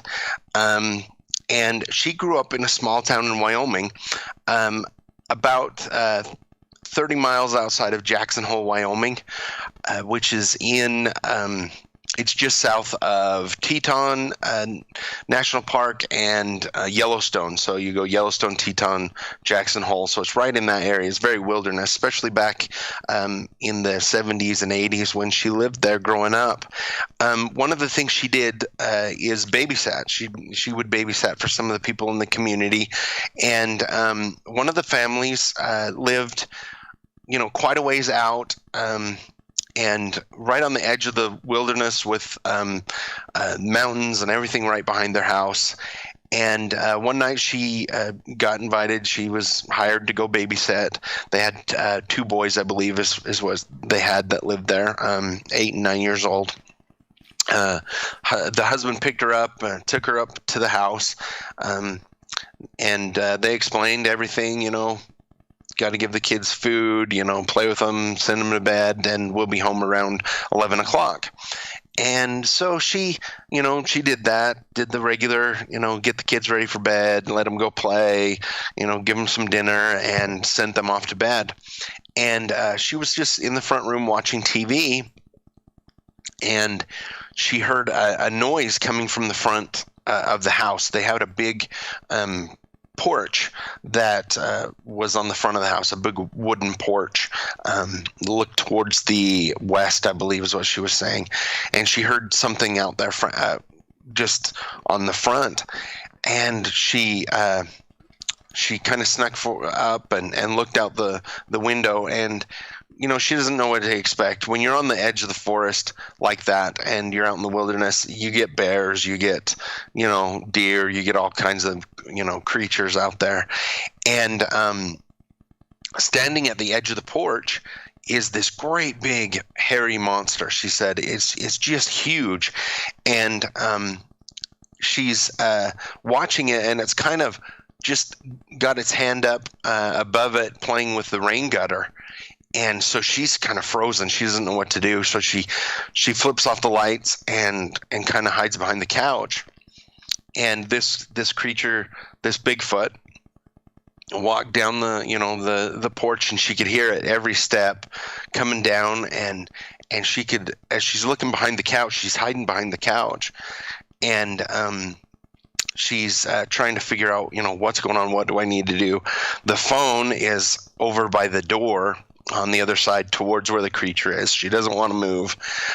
She can see it peeking through the window. She can hear it walking back and forth on the porch, and she's kind of frozen. She doesn't know what to do. I can only imagine being in this situation. And about this time, headlights from the road start up the driveway. They had a long driveway, and as it flashes the house, she hears the creature run, across the porch, jump off, and take off running. And she sits there and just frozen behind the couch, trying to figure out what to do. And before long, the parents come in through the back door in the kitchen, and she runs up to him and, crying and explaining what she saw. The husband takes the flashlight and grabs the gun and goes out and can't find the creature anywhere. But she finally gets calmed down, and they're able to take her home. But she said she refused to babysit for them again, and actually babysit anybody for a long time, just being afraid of being in the house. I find it interesting because the behavior of the Bigfoot, it would just seem to be really interested in the house, the way she said it was looking in the window and playing with the rain gutter, and I'm sure it meant no harm, obviously. You don't know, obviously, but I just found that really fascinating because she really hadn't heard much about Bigfoot before that. She read a lot after, she said, but she believes. She says, I definitely believe and know that it's a real creature. But I love that story. Just anytime anybody is able to, see or interact with a Bigfoot, Sasquatch, it's one of my favorite stories. So. Yeah, it is a freaky encounter for someone young to have that. I mean, she must have been petrified. Did she call the police? She said that she's hiding behind the couch, and the phone was against the wall near the door towards where the creature was. So she was afraid to go to get to the phone, and she didn't know how long she was back there. She's just hoping that the creature would leave. At first she's wondering what it was, and then when she saw the huge hairy creature and explained it with, no neck and 8 feet tall, and so she was afraid to get to the phone at the time. And luckily enough, the parents came home, and the lights scared the creature off. So, but she was like, she wanted to get to the phone and call the police, but she was afraid to leave the back of the couch. She was afraid. She's like, the thing was so huge, I was afraid it would just bust through the front window and get me if I got anywhere near it. And I believe she was 14 or 15 at the time, not real old. So, like you say, it's really frightening. And she was used to, having bears and coyotes and other things, having grown up out in the country like that. But this was definitely something out of the ordinary that happened to her. But I personally love Bigfoot stories. It's like I said before, that's one of my bucket list things, is to someday finally see one and get that experience. Were there any footprints or handprints left over that they investigated afterwards? This was back in, she said, in the early 80s. So it wasn't like they, the parents kind of brushed it off after. I mean, not that they didn't believe her, but she said that he wasn't able to find any footprints when he went out and around. She says she can't remember real well, but it was probably pretty rocky and not somewhere that would make a good footprint. But yeah, she said that as far as she knew, they didn't see any handprints or anything like that. She said, I would imagine there were some, because he was doing everything from playing with the gutter, looking through the window. Could hear him doing all kinds of things on the porch before they came home. So that would have been interesting. Like nowadays to bring out the forensics and get the fingerprints going on that, because I know a lot of times when they touch windows and stuff like that, you're able to get that kind of fingerprint. So that would have been good to do back then, but I don't think they were thinking that far ahead at that point. So how long was she alone after this incident before the people came back to their house? She said that it was hard for her to tell because she was in that state of shock for so long, but she figured that it was on the porch for at least 10 minutes doing something, messing around on the porch before they came. She said that was her best guess, was around 10 minutes, but she said it seemed like a lot longer than that when you're going through that and you're scared to death behind the couch, just kind of cowering back there. But now I can only imagine, being that young and and having to deal with that. So, all right, let's move on to another monster story. You got one monster wolf. Are we talking werewolves? Are we talking Beowulfs? Are we talking Dogman here? Lead us down the path. All right. So this one came from Alex and Steph, and they grew up in the Midwest. And during the 60s and 70s, they were going to college. They got married, and they loved to just take their VW bug and just travel, the East Coast and travel everywhere they could. They wanted to see the country. And on one of their trips, they were going to the Dakotas. And they'd been traveling through the Dakotas, and they would just, camp wherever they could and do whatever they could to make a little money. And they were outside of the Black Hills, not too far outside of the Black Hills in South Dakota. Pardon me. And they were outside of a place called Silver City, and I was looking, and there's actually several Silver Cities, so I'm not sure which one it would be, but they'd gone up and off-road just a little bit. They got their VW bug off the road far enough that they felt like they could camp and be safe. And they set up camp, and then they went for a little hike up the hill. And she said they went up and they came to a clearing, and she said she just got the weirdest feeling when they came into the clearing. And sitting in the clearing was a flat rock, and on top of the rock was some objects. There was an old bone handle knife. There were some small animal bones, just different objects like that they looked Native American. And her husband went to go, pick something up, and she's like, no, don't touch it. I have no idea what it is. Let's not mess with it. This has got a really creepy vibe to it. So they made their way back to camp, and she said it took a while to get back there before that creepy feeling left. And they built up the campfire, and they were sitting around the campfire, and all of a sudden she said that it felt like there was just a breeze that came through, but it wasn't so much a wind as it was a feeling of just dread that came over her, and it seemed to just blow right into camp. And at the same time, she said she could hear chanting going on up the trail towards where this flat rock with the stuff was up from their camp, and she was getting really nervous, and it was almost on the wind where, am I hearing it? Am I not hearing it? Am I imagining it? And she just wasn't quite sure. She was trying to talk her husband into leaving at this point. And all of a sudden, her husband grabs her arm and tells her to hold still, stay still. And she's like, what's going on? And she looks through the fire. And on the other side of the fire, there were some trees.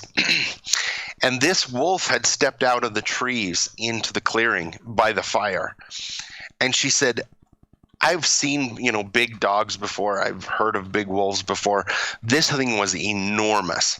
She said, it was easily 3.5 feet, 4 feet tall at the shoulder. She's like, I'd never heard of an animal this big. And it was black, and its teeth were drawn back. She said that whether it was the firelight or an internal light, but the eyes seemed to be glowing red on this thing, this wolf. And as it started growling, it was so deep she could feel the reverberation in her chest. She says she remembers that to this day, that as it growled, she could just feel the reverberation in her chest. And so they're sitting there, and it's just kind of looking at them through the fire. It's not worried about the fire. It's not worried about them. And her husband's yelling to try and get it to run off, and it's not even flinching at either one of them. And she said she wanted to run, but her husband kept a hold of her arm. And, later on he said, she was afraid if she ran that it would chase and take off after her. And so eventually it just kind of paced on the other side of the fire from them and then made its way back into the forest. And at that point, the chanting stopped and everything stopped. And just she had the most horrible feeling of dread at that point. And so, they hurried and loaded up the VW bug and doused the fire, did the best they could to get it out, and just took off. And she was in tears at this point, bawling, and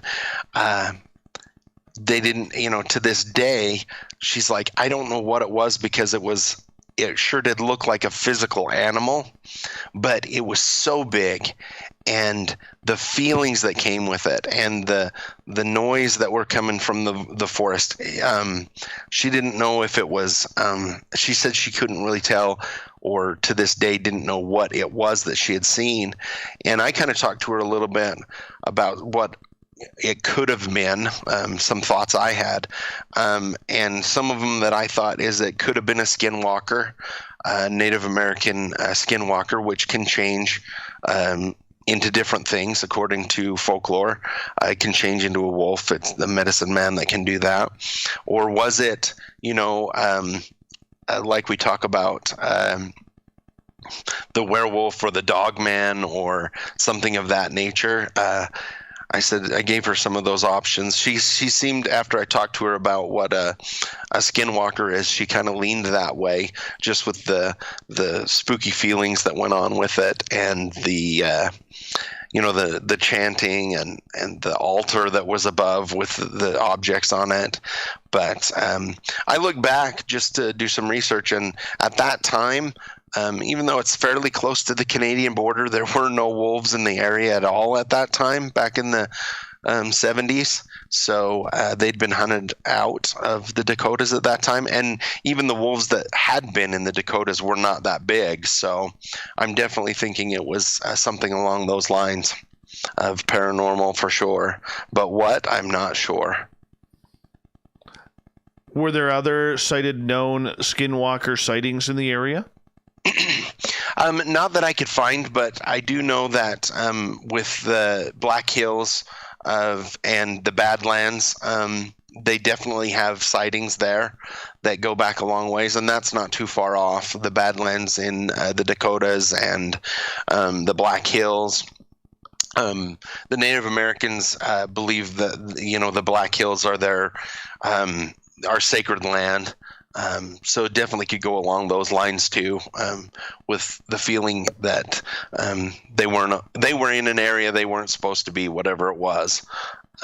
But yeah, there's definitely different stories of skinwalkers and things of that nature that go on in the Dakotas. So very well could be. Okay, so were there other histories of werewolf sightings or dogman sightings?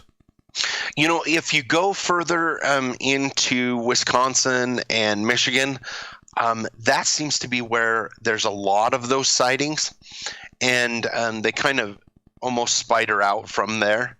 I haven't found one in particular in the Dakotas, at least firsthand, but I know that they do happen all along the north and of the border, and I know I've heard them in Canada above the border as well, of dogman sightings, and that seems to be one too that is I don't want to say really popular right now, but a lot of people are talking about, and the sightings can happen in quite a few different places. I know that the difference other than the appearance between Bigfoot and Dogman, is that the Dogmen are definitely a lot more violent. They seem to be, Sasquatch seems to not want to interact with people and don't necessarily want to scare people, whereas Dogmen definitely do. They seem to be a lot more violent towards people and a lot scarier, I guess you could say. So who knows if it could have been a Dogman sighting or if it was more along the lines of Skinwalker. I kind of tend towards Skinwalker after interviewing her, but you just never know. We have about 3.5 minutes, 4 minutes here before we have to go to break. At the top of the hour, we have John Olsen talking about Dogman, werewolves, whatever it may be. Stranger Bridgerland is the topic, and Stranger US, his latest book. Now with this sighting, was this just a one-off occurrence, or was it something that you or that this lady, pardon me, had multiple occurrences with? No, it was a one-off for her. She had said that she had smaller experiences with the paranormal, meaning ghosts, or she talked about a few ghost stories that she had, but this was a one-off with the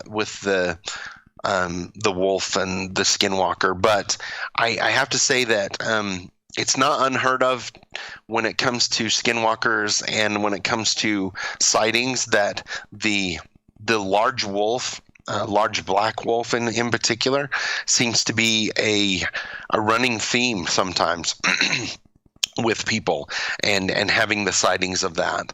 And unlike some Dogman sightings where they sometimes are on 2 legs, sometimes on 4. These seem to be on 4 legs. So it's really interesting, though. I really like that story. It's amazing. And, when we come back from the break here in a few minutes' time, we're going to continue on because you've also looked into some UFO cases as well. Mm-hmm. Yeah, yep. That's definitely the stuff that I love, too, is UFOs and all the things that go along with that. It's one of my favorites. I keep saying that about everything, but I just love it all. But UFOs are in particular interesting to me. Whether how they relate, and I like thinking about how all of it kind of relates to each other, and if it does in a lot of ways. So. Well, you know what? There has to be a tie in between. I am convinced there's a tie in between. Are you feeling that same way too? I do. For some reason, it all seems to tie together in some way or another. I'll share with you this really quick before we go to break.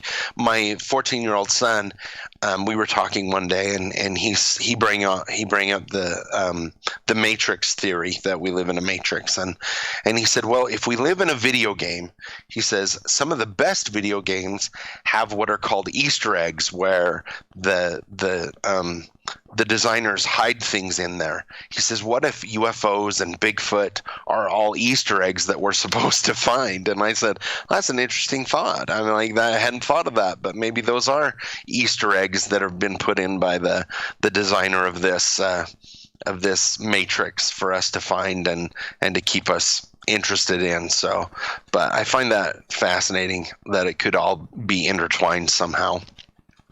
Yeah, no kidding. And that's one of the theories that, when we all check out, we get to ask some questions, hopefully. Right. And that's one of the ones we got to ask. I think it's a logical perception. It really is a logical perception. John, I'm going to get you to hold on right there because we are going to go to break at the top of the hour. John Olsen, Stranger US. We continue the talk a little bit about UFO stories that John has collected for his latest book, which can be bought on Amazon. His website is strangerbridgerland.com. I highly suggest you check it on out.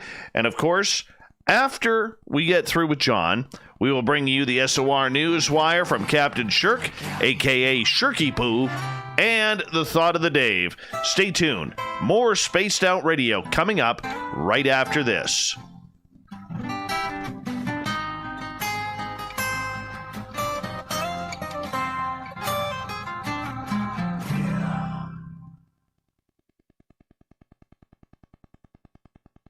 All right, but I'm just going to run my dogs outside again. I can hear them at the door, so I'll be right back. All right. Sounds good. If you know anything about our website, you know we like to do things a little differently.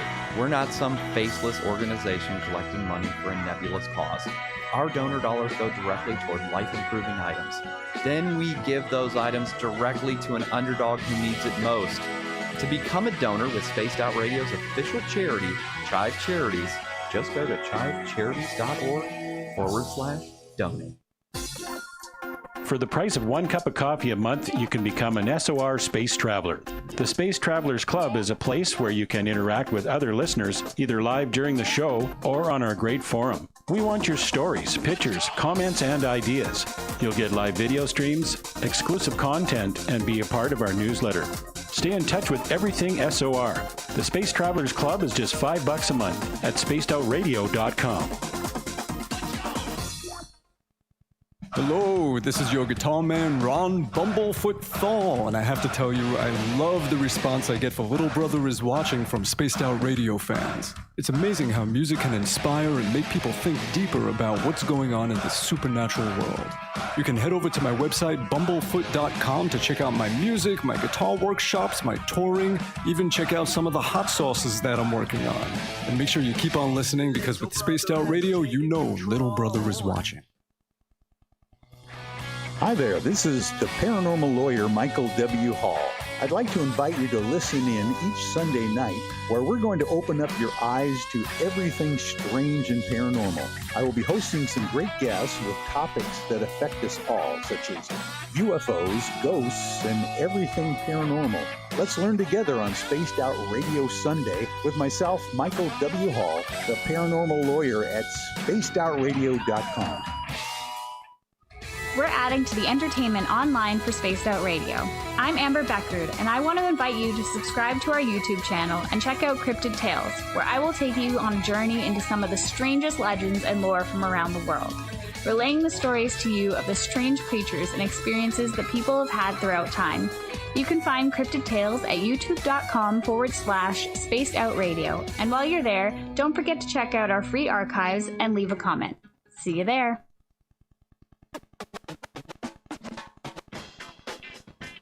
The SOR Vault is open for business, and do we have some cool swag for you to pick up? All you have to do is head over to our website and click on the SOR Vault. You have a variety of cool logos to choose from, and put them on anything you want. T-shirts, hoodies, hats, coffee mugs, you name it, we can get it to you. So do your shopping by supporting the story you love. Get your Spaced Out Radio swag at the SOR Vault today.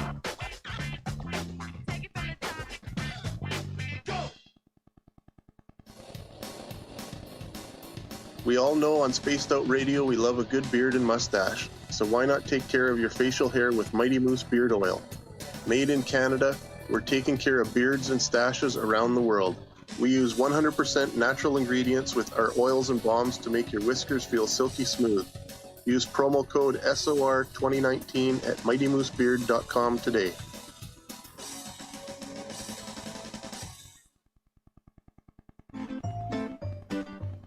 Looking for creative ways to get your company out in the public? How about advertising on Spaced Out Radio? Our sales department is waiting to hear from you, and we can work around any budget. From commercial spots to banners to special promotions, there are many opportunities to get your name and product out to our SOR listeners. For a price guide and more information, please contact us at sales@spacedoutradio.com. We are scouring the world for the most intriguing stories of your day. Take the time to read up on the SOR Newswire, where our team, led by Captain Shirk, will deliver to you some of the best paranormal and supernatural news, along with some stories that will blow your mind from the weird to the wacky. All right, buddy, I'm back. We got just over 2 minutes. Sounds good. All right, so I'll get you to stick through the break at the bottom of the hour, so that way I can say goodnight to you properly. Okay. If you don't mind. Yep, that'll be just fine.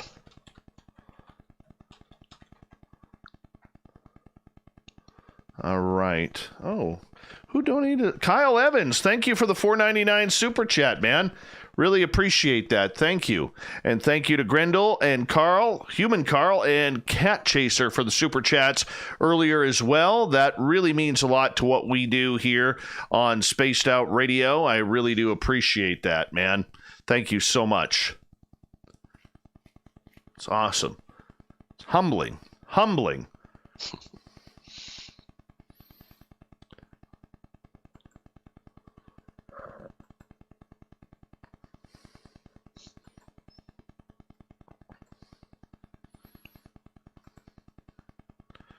All right, we got just over a minute here.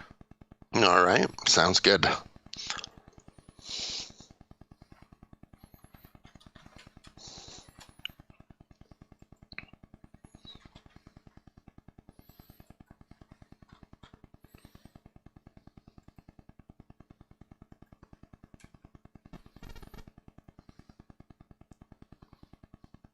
Thank you again for coming on tonight.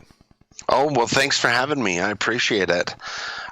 Being able to talk to you and everybody out there, it's a great experience. So, well, we love having you here, my friend. We love. Well, thank you.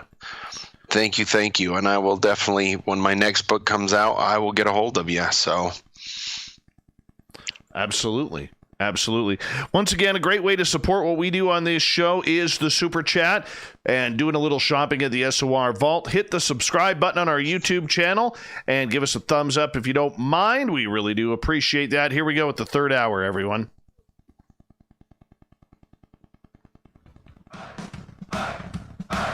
Would you like to connect with us? Head to spacedoutradio.com for all your latest show info. Now, back to Dave Scott and SOR. Here we go with hour number 3 of Spaced Out Radio tonight. I am your host, Dave Scott. I appreciate each and every one of you tuning us in. I hope you're enjoying tonight's show. We welcome back everyone listening in on our terrestrial affiliates around North America and digitally on TalkStream Live and Revolution Radio. All of our archives are free for you. All you got to do is go to youtube.com/Spaced Out Radio. Just do me the favor, hit that subscribe button. The Desert Clam has set the password for tonight in the SOR Space Travelers Club. Flapdoodle. Flapdoodle is your password. Now use it wisely, Space Travelers, as the Clam sets a password each and every night right here on Spaced Out Radio. Our website is spacedoutradio.com. We have a plethora of features for you, including rocking out to Bumblefoot and reading up on Captain Shirk's SOR Newswire. Follow us on Twitter at Spaced Out Radio and on Instagram at Spaced Out Radio Show.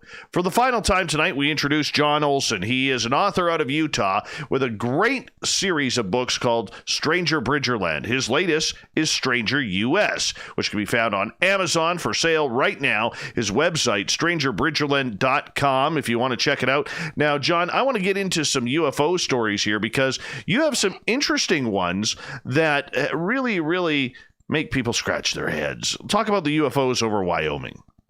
Yeah, so this was one that I got contacted again through my website, which was great. And this gentleman, he did sales through Wyoming and did some, different work. He had to travel quite a bit. And he remembers, he would always keep a bedroll with him and a pillow in his vehicle because he would try and make it home at night. And, if he was on a long trip and try and make it. And if he got tired, he'd just pull off the side of the road, do a rest stop or wherever and catch a couple little Z's so he didn't get too tired. And he was talking one night, he was trying to make it home from a trip to the eastern, so he was on the eastern side of Wyoming and was trying to get back home. He lived closer to the western side of Wyoming. And he was out in the middle of nowhere, actually. If you know much about Wyoming, on the west side of Wyoming, you have mountain ranges, and it's very western with trees, pine trees, and all of this stuff. But if you get further towards the east and definitely the southeast, it's just sagebrush. It's a lot of sagebrush, a lot of flat. It's kind of a little bit boring to drive through. He's talking about going along the freeway, and he's just getting tired. It's getting late at night. So he pulls off onto a dug road, off the road far enough so he's not being bothered by the highway, and just grabs his pillow and decides he's going to get a little bit of Z's. And he says he can't remember how long he was asleep when all of a sudden, it was a hum kind of sound that woke him up, and kind of strange lights going on. And he got up, was trying to figure out what was going on, got out of his vehicle and looked. And even though it was a dark night, he could see from the outline of the stars that there was a large triangle craft above him. He could see faint lights underneath it, but he didn't know whether it was a smaller craft that was closer to him or a really big craft that was further up. He watched it for a few minutes. It seemed to be hovering above him, and he watched it, and then it started making its way south. And he watched it as it went, down across the sagebrush flats out. He did say that the further it got away, the more he realized it was probably a larger craft higher up. And at the time, he hadn't heard of triangle crafts or anything other than UFOs that were circular. But later on, he realized he was not the only one that had seen these large triangle crafts. A lot of them seemed to happen in the Southwest, but he watched it, and it just seemed to go until it disappeared, till he couldn't see it anymore. And by this time, he was fully awake and ready to go, but he drove the rest of the way home and tried to do some research to find out, everything he could about it, because it was such a strange thing, he said, to see out there in the middle of nowhere, and this huge triangle craft, and it was silent. He said when he woke up, it almost seemed to be a hum that woke him up, but when he got out, it was completely silent outside. And when I was talking to him, I was wondering if it wasn't something in the propulsion or something that was affecting his car that made it so he could hear it. And then when he got out, it was quiet, and almost seemed to just, effortlessly float there and head towards the south. But I love those stories about the large triangle crafts. And all the things that go along with it. If you remember the one over Arizona, that was a big deal that they saw. I believe it was around that time too that he saw, not exactly, but definitely strange stuff going on. So.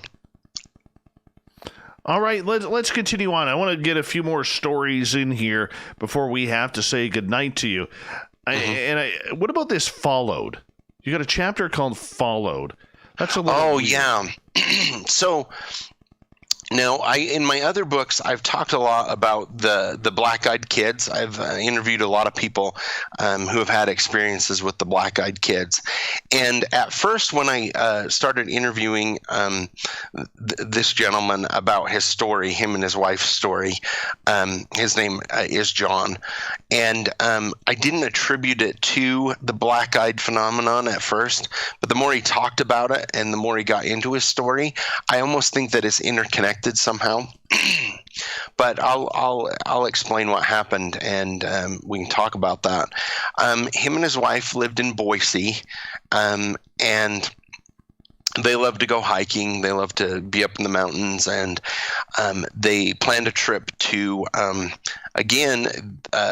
Wyoming. On the eastern side, there's a large mountain range that's called the Wind River Mountain Range. Yes. And it's a wilderness area there. And I've actually collected a lot of stories from people there, from Bigfoot, UFOs, even what are called watchers. I talk about that were large figures that are like 20 feet tall that stand on the ridge at dusk and watch campers.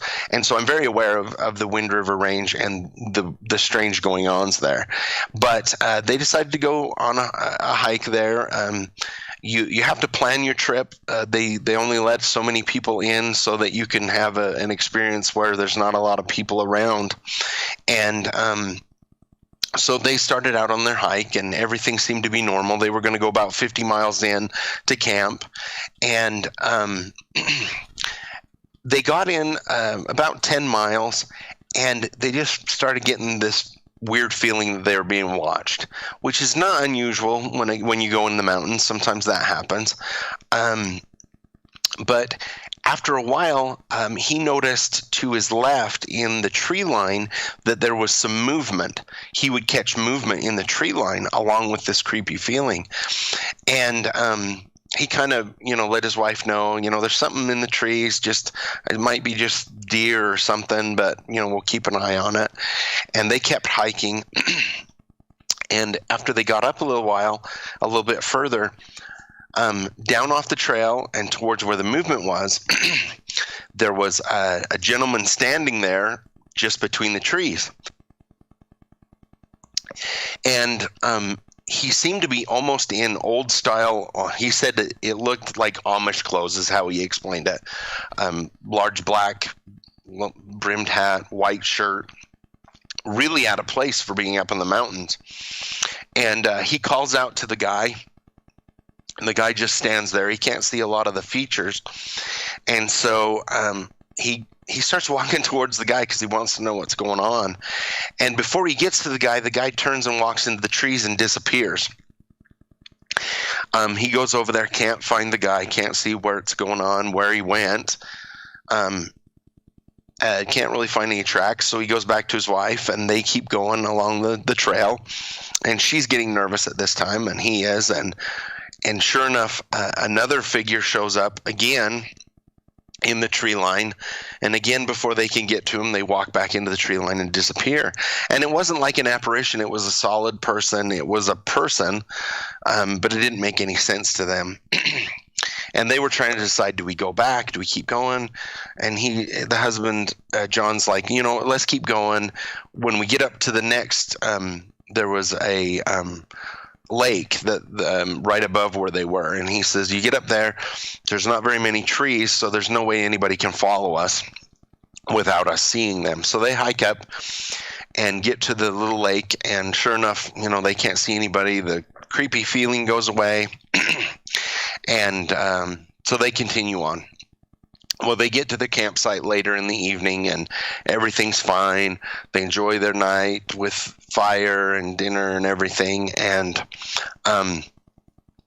he wakes up the next morning, and he goes down. He's headed down towards the lake. They're off a little lake there, and standing in the trail down from him is a young girl, and she's in a dress, and a white dress, and again, he tries to approach her, and again, she disappears into the trees, and he can't find her. So he goes back to camp, and really quickly to his camp, and his wife can tell he's upset. And he's like, well, our friends are back. And so she's very freaked out. So they pack up. They decide they're going to leave. They don't know what the intention of these people are or anything. And they head out, and as they're heading out again, he again sees the movement in the trees. He's yelling out to them to leave him alone. They're leaving, leave us alone. And then, as they go along, they stop because what he did at this point was he emptied out all their food, only kept their water, got rid of all of their perishables so that they could go really light, so they could get out of there quickly. And he can hike quite a bit faster than his wife, and she asks, we got to stop. I got to take a break. And so they stop under a tree on the trail, and just then, again, about 20 yards behind them, this gentleman with the black hat, scruffy beard, whatever, comes out and stands in the tree line down, or in the trail. And so he runs as quick as he can towards this guy and yelling at him to try and get him to go. And he got a better look at him this time, and he felt like their eyes were black. He says, I'm not sure, but the facial features and everything were just off for this guy. He was just off. Everything about him seemed off. And again, right before he gets there, the guy steps off the trail and completely disappears. So he goes back he actually takes most of the stuff from his wife's backpack so she can go really light. And they head down the trail. Creepy feeling. They're followed all the way out. They eventually get to the car and leave. They're gone. And as I talked to him about his experience and going through and trying to get some more details about it and stuff, he felt like it was extremely strange that they were able to disappear into the foliage, especially where they had white clothes on. They, it wasn't like they were in camouflage or something like that. The creepy feeling that came along with them, just the entire thing was just so bizarre. And they definitely felt like they were in danger the whole time. And definitely never went back to the Wind River Range, neither one of them. But it makes me wonder, what it could be, what kind of phenomenon this was. And I keep coming back to the black-eyed kids and if it could be something along that line of strange going-ons. But it was definitely one of those things that, made the hair stand up on my neck, because I've been in the wilderness and I've been in situations that are really strange like that. And I would definitely not want to be in that situation whatsoever. All right, my friend, I think we got about 8 minutes left, which means the way you tell these stories so descriptively, I think we have time for one more here. And I don't think we're going to get too much more into that. We'll just have to tell everybody to go over to Amazon to pick up your book, Stranger US, because it's a lot of great stories like this. And one of the things that I always like is anything to do with people. And when people are involved, like doppelgangers or ghosts that look like people it kind of freaks me out a little bit. And so you have this one chapter called Not My Cousin 2. Right. So what's really interesting about that, and the reason it's called Not My Cousin 2, in one of my my first books, I interviewed a gentleman who had an encounter where he was camping with his family, cousins and uncles and everything, and the kids went. He was a kid at the time, and they went out and were playing hide and seek.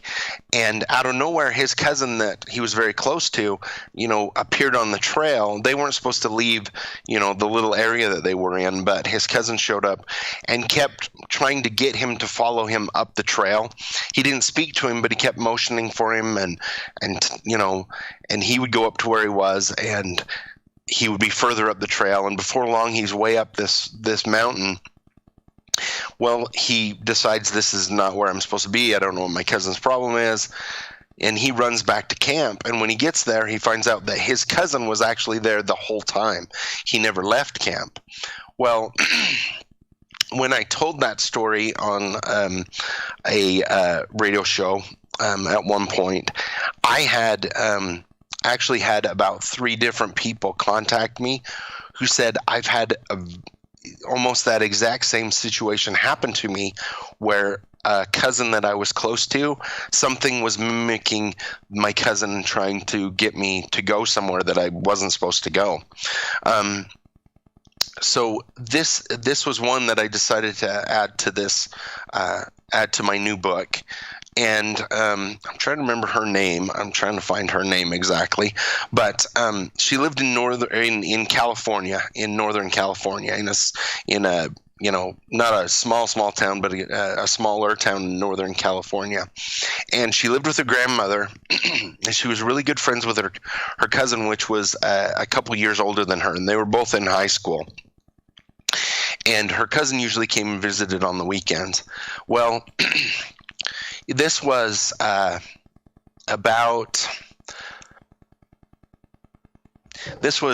she was about a freshman in high school, and it was a Friday afternoon after school, and she had missed the bus, and she was walking home, and she had to walk by an abandoned building to get home back to her grandmother's house. She was being raised by her grandmother at the time, and her cousin was inside the building and was, motioning for her to follow her. And she's like, what are you doing here? You're not supposed to be here.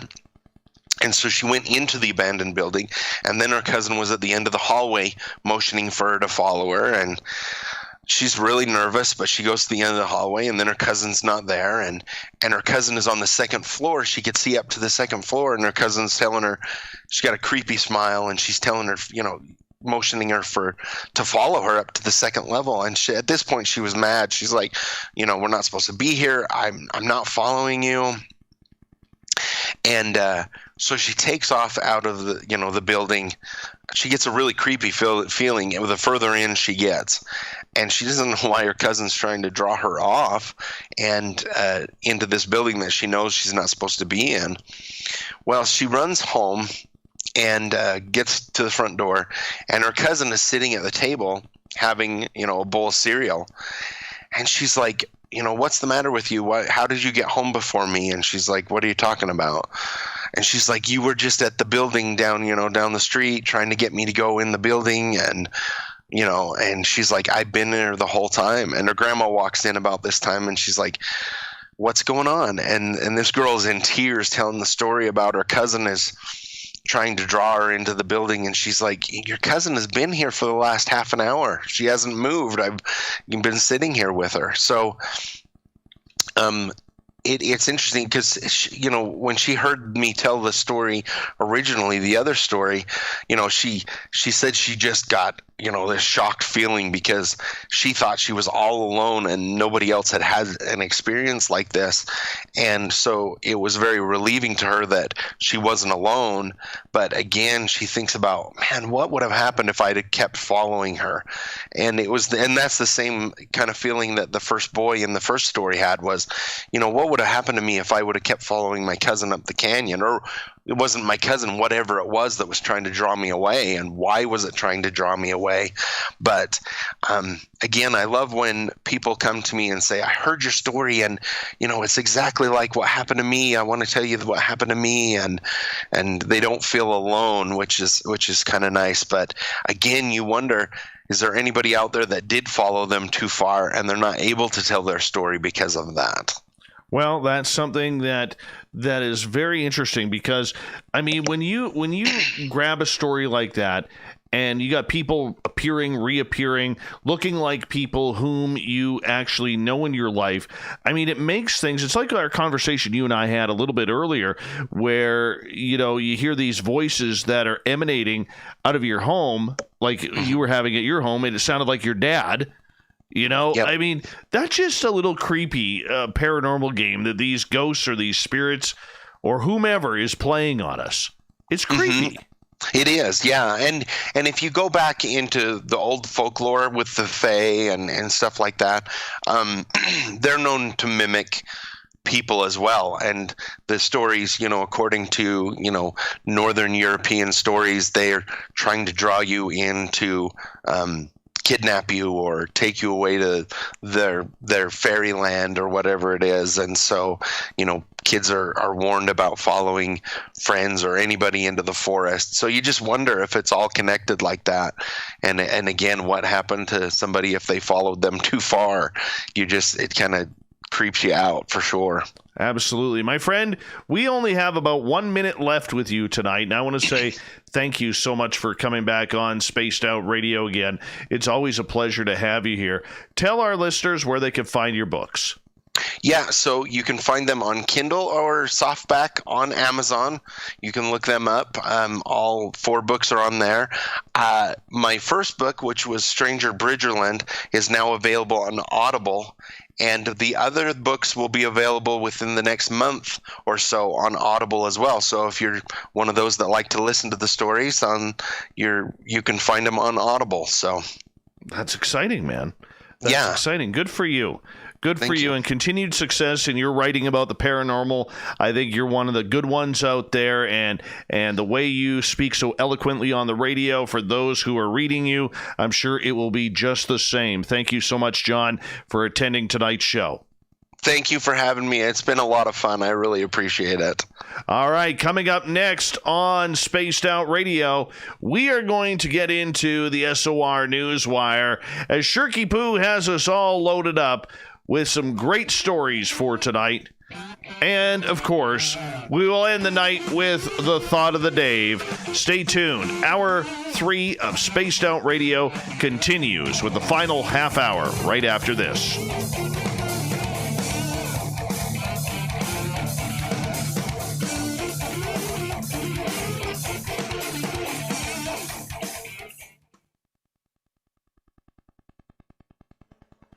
Hey, buddy, thank you so much for doing this. No problem. Your voice just held out, man. Your voice just held out. Yeah, I was getting a little dry there for a minute. I ran out of water, so. I heard that. But thank you so much for being awesome once again. Really do appreciate that. No problem. Thanks. I just love coming on and getting the word out about my book. I appreciate you letting me do that and just visiting with you. It's you make it easy. You're just such a great interviewer, and you do a great job. Really do. Oh, I appreciate that. You're way too kind, John. I'm going to let you go here because I got to prepare for the news wire. But thank you so much for taking our time here and sharing the stories with us. We will definitely do it again, man. Yes, definitely. Thank you. All right, brother. Take care. All right. See ya. Bye-bye.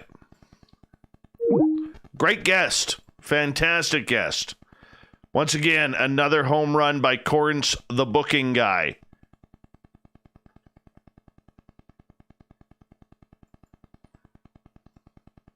Fantastic. God, he reminds me so much of the crypto guru, Ronald Murphy.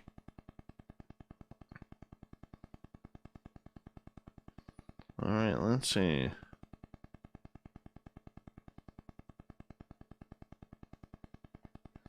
Just waiting for some of these news stories to load on up.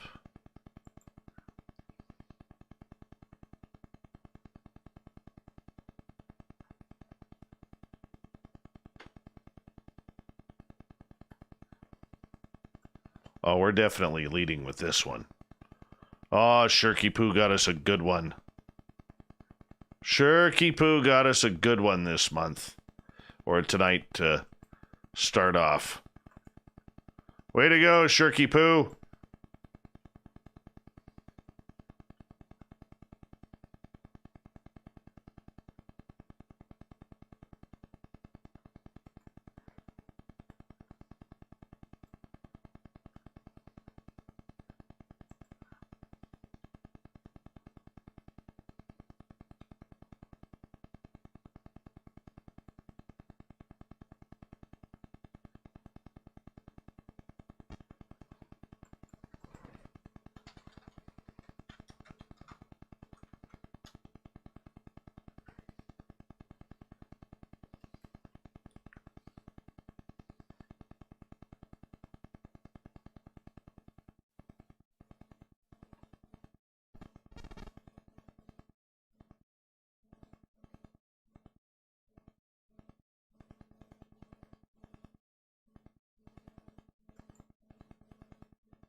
Two, three, 4, 5, 6, 7.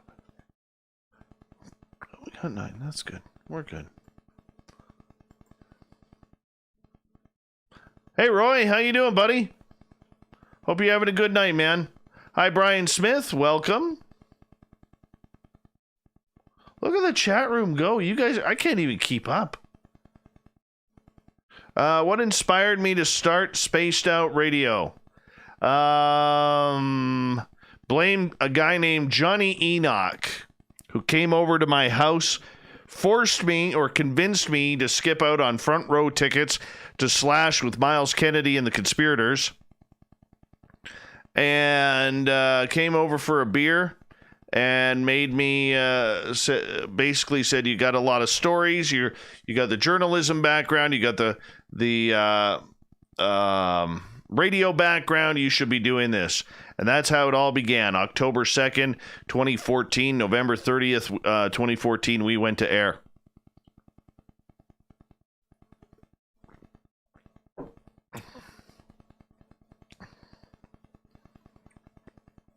right, guys. Thank you, Kyle, Grendel, Human Carl, and Cat Chaser for the super chats tonight. Really do appreciate it.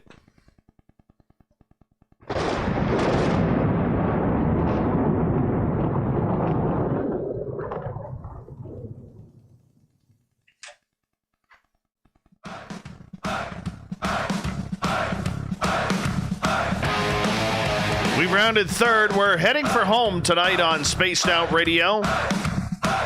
I'm your host, Dave Scott, hanging out with all of you as we take this into the final half hour.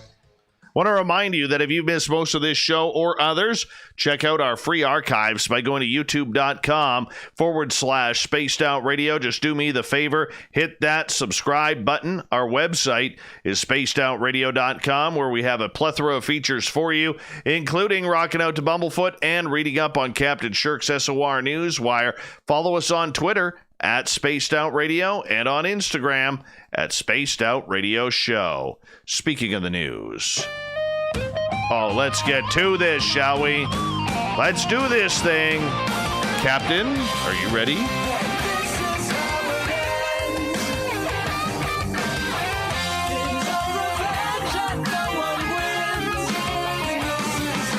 The news is always changing, which is why we bring you the SOR Newswire at the back end of every show, where we get to the weird, the strange, the wacky, and sometimes, just sometimes, the absolute odd.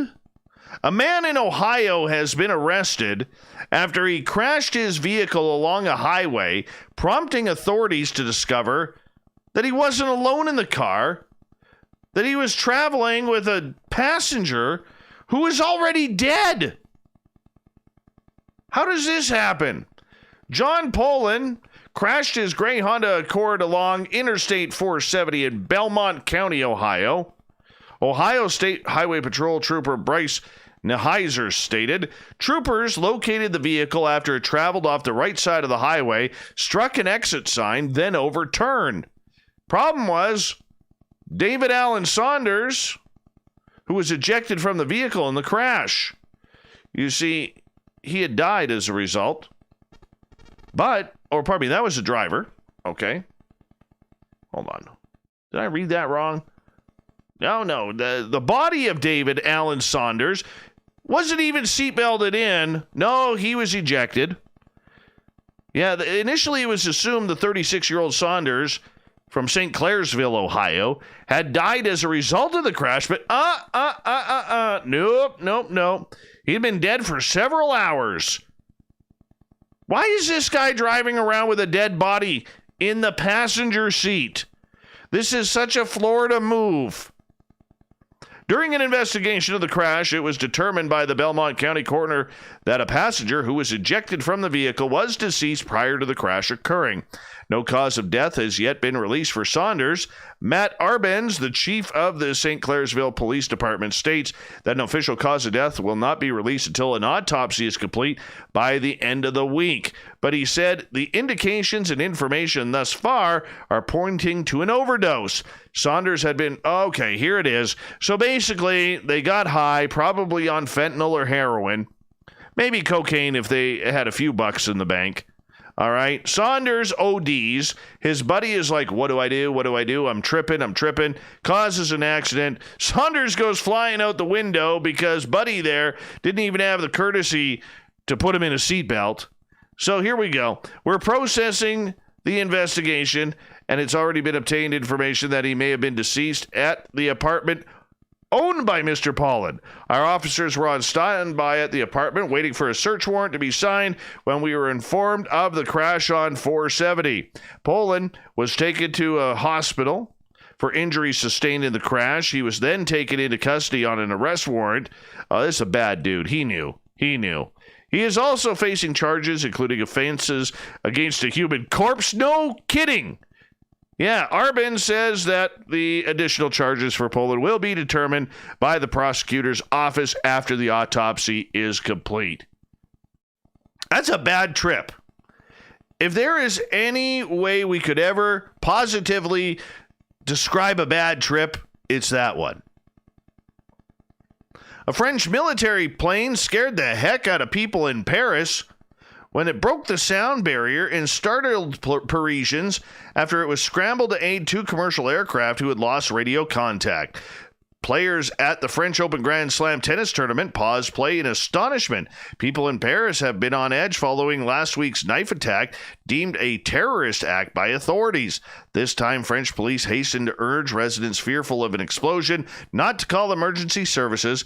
A Rafale fighter jet carrying out an intervention to assist an aircraft that had lost contact was authorized to break the sound barrier to reach the aircraft in difficulty. An Air Force spokesperson stated, "A sonic boom is the noise linked to the shock waves created when an object travels through air faster than the speed of sound. It can sound similar to an explosion or thunder." The sound barrier was broken in the east of Paris, said Army spokesperson Colonel Stefan Spay. Yes. Or is it neuter? Spay? Neuter? Yeah, sorry. Anyways, communications with both aircraft was restored shortly after the boom. France's civil aviation authorities stated one plane, a Falcon 50, operated by a Brazilian company flying between Cape Verde and Brussels, and another was traveling between the French cities of Brives and Saint-Brieuc, and operated by Amelia Airline. Do you really want to travel on an airline named after Amelia? They just seem to disappear. Anyways, the loud noise shook windows around the city and suburbs of Paris and caused alarms to go off. Yes, alarming residents. At Roland Garros, tennis players Stan Wawrinka and Dominik Koepfer paused their game as the sound echoed in the court. Another Ukrainian player, Elena Svitolina, commented, "Yeah, I heard it. I was a bit worried because I thought something bad had happened. I looked up at the chair umpire. He was a little bit shocked as well. But you never know these days what can happen, what's going on." A very loud noise was heard in Paris, in the Paris region. It was not an explosion, the police once again stated on Twitter. Here's a weird story. In a survival saga for the ages, this is probably going to end up a movie here. A Colombian woman who had fallen off the grid 2 years ago was miraculously discovered alive at sea by flabbergasted fishermen. Video of the dramatic rescue has since gone viral. "Thank God I was alive," says Angelica Gaetan, 46 years old, who was found this past Saturday by Roland Visbal while floating 1.5 miles off of Puerto Colombia. In the stunning footage shot by her rescuer, Visbal and a friend named Gustavo can be seen maneuvering their vessel toward the suspended woman, who appears unresponsive. In fact, they initially mistook Gaetan for a piece of driftwood until she raised her hand to signal for help. Oh yeah, the valiant duo is heard in the clip trying to keep the waterlogged woman's attention by calling out in both Spanish and English. Unfortunately, Gaetan is unable to reply, with subsequent reports stating that she suffered from exhaustion and hypothermia, having been adrift for 8 hours. Yeah, the pair finally managed, with some difficulty, to retrieve the castaway from the water using a rope attached to a life preserver they had thrown her. The reports say that the victim's first words after being rescued were, "I was born again. God did not want me to die. Further attempts to make conversation and give her water backfired as Gaetan burst into tears on camera, apparently overcome with emotion over her terrifying ordeal. Fortunately, the heroic fisherman managed to bring the survivor to shore, where she was reportedly tended to by kind locals before being taken to hospital. After Gaetan was identified, her harrowing backstory came to light. As it turns out, the drifter had fallen out of touch with her family 2 years ago, and they had no idea where she was until now. She later told people that the gut-wrenching predicament was the culmination of 20 years of domestic abuse she said she had suffered at the hands of her partner. The abuse began in the first pregnancy. He beat me. He violently abused me, Gaetan revealed in a shocking newsreel. In my second pregnancy, the abuse continued and I could not get away from him because the girls were small. Unfortunately, despite Gaetan allegedly reporting the incidents, the police detained the abuser for only 24 hours, after which he returned home and resumed the assault. The tipping point came in September 2018 when, according to Gaetan, her partner broke her face and tried to kill her. Not able to stomach her situation any longer, the distraught woman ran away and ended up staying in Barranquilla for 6 months, and eventually attempted to seek help at a homeless shelter, but it failed and she fell into depression. I did not want to continue my life, said Gaetan, who later took a bus to the beach and decided to jump in the sea. The survivor said she remembers little after that point because she became unconscious. Police are still investigating the circumstances surrounding her disappearance and rescue. Local media have since located Gaetan's daughter, Alejandra, who, along with her sister, is currently raising money to move Gaetan back to their home in Bogota. Can you imagine? Horrible. Here's a disgusting story from China. At least 5,000 pets were found dead in cardboard boxes last week at a logistics facility in central China, likely casualties of a miscommunication in the air chain supply of China's thriving mass breeding industry. Only a couple hundred of the animals were saved, and authorities have launched an investigation into the grim discovery in Henan province, a local animal rescue group has stated. Oh, this just disgusts me. The station that was cluttered with express boxes with thousands of animals that had already died, and the entire place reeks of rotting bodies, says Sister Hua, the founder of animal rescue group Utopia. She doesn't use her real name, saying she prefers to keep attention on the animals rather than her personality. Okay, so it is a personal thing for her.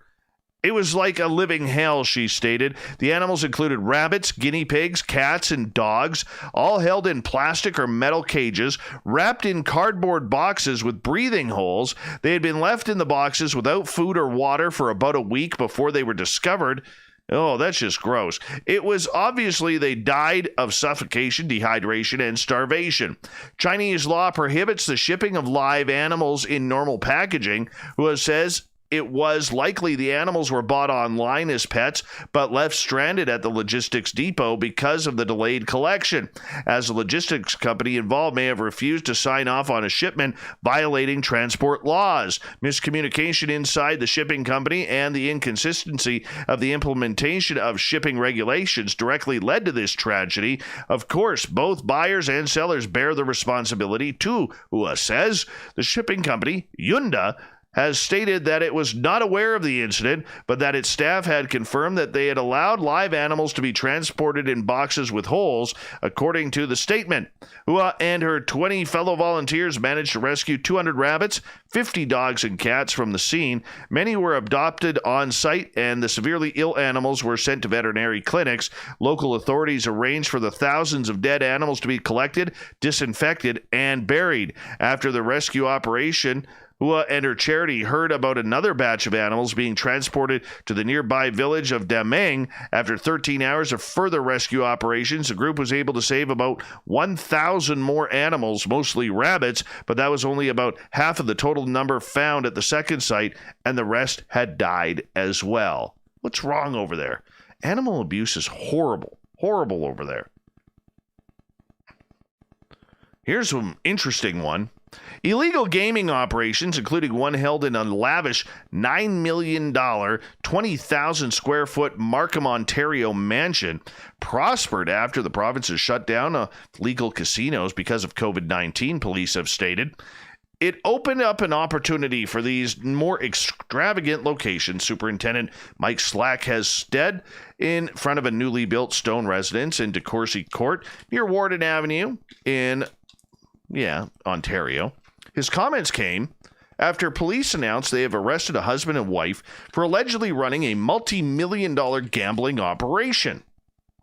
They also arrested a bunch of alleged gamblers. So anyways, their arrests were part of a police operation called Project Endgame. Oh, it's never any fun when you have a name like that. Let's be a little bit more, predictable, shall we, police? Anyways, the gated high-security Markham mansion had an extensive wine cellar, a bar, kennels for German Shepherd guard dogs, 32-foot high ceilings, 13 bathrooms, an elevator, indoor pool, 8-car garage set on almost 2.5 acres. Gamblers needed an invitation to attend, and once inside, they could dine on illegal delicacies, including shark fins from a chef's kitchen. There was no, never mind, that we're killing sharks for no reason for a soup that does not work, okay? But the big line comes next from the police. Well, there was no social distancing or requirements to wear a mask to ward off COVID-19. Come on. That you're really going to mention that? Because the next line follows in the story. There was even human sex trafficking suspected of going on, and it is under investigation. But we're worried about COVID. Come on. How about the brutality of animals? Okay. And human sex trafficking. No. There was no bloody masks on. Anyways, that'll piss you off. Investigators with the police, guns, gangs, and drug enforcement unit said they seized 11 guns, more than $1 million in cash when they raided the mansion as part of a probe into illegal gaming and organized crime. No one was injured, as this happened back in July. 92 tactical officers stormed the mansion. 11 firearms, including a loaded AR-15 assault rifle, .357 Magnum, and more than $1 million and $1.5 million in alcohol were seized. A planned raid a week earlier was called off at the last minute when a helicopter surveillance showed that there were half a dozen children on the premises. Yet Deputy Chief Brian Begras said gambling is far from being a victimless crime. Yes. Let's more. How about instead of the gambling, we worry about the human trafficking going on? An artificial intelligence equipped with robot, and its name is Curly, beat one of the world's best curling teams by quickly adapting to changes in the ice, its developer claimed. Curling is a sport where people slide stones on a sheet of ice towards a circular target with the aim of the stones coming to a rest as close as possible. Basically, shuffleboard on ice if you don't know it by now. Curling, honestly, the entire world curls, okay? If you got to describe what curling is in your article, what a waste of typing. Waste of typing. Where have you been hiding? Probably at a soccer field, not realizing what real sports are. Anyways, the robot won 3 out of 4 official matches against Korean Olympic silver medal winning women's team. It was developed by researchers from Korea University, who said this development narrows the gap between computer simulators and the real world. That's actually kind of cool. It hoped that the deep learning techniques developed by Curly could be applied to other robots that need to work in the real world and adapt to changing conditions. It's actually kind of cool. Moving on, there's one thing I hate in this world, okay? I hate it. And that is wasting food. And I'll tell you why. There was a time in old Davy's life where I didn't have enough food. All right? I felt like a horrible father because I didn't have enough food for my kid. All right? And if it wasn't for my parents and a good buddy of mine at that time, my kid would have went hungry. I would have went hungry. I did go hungry.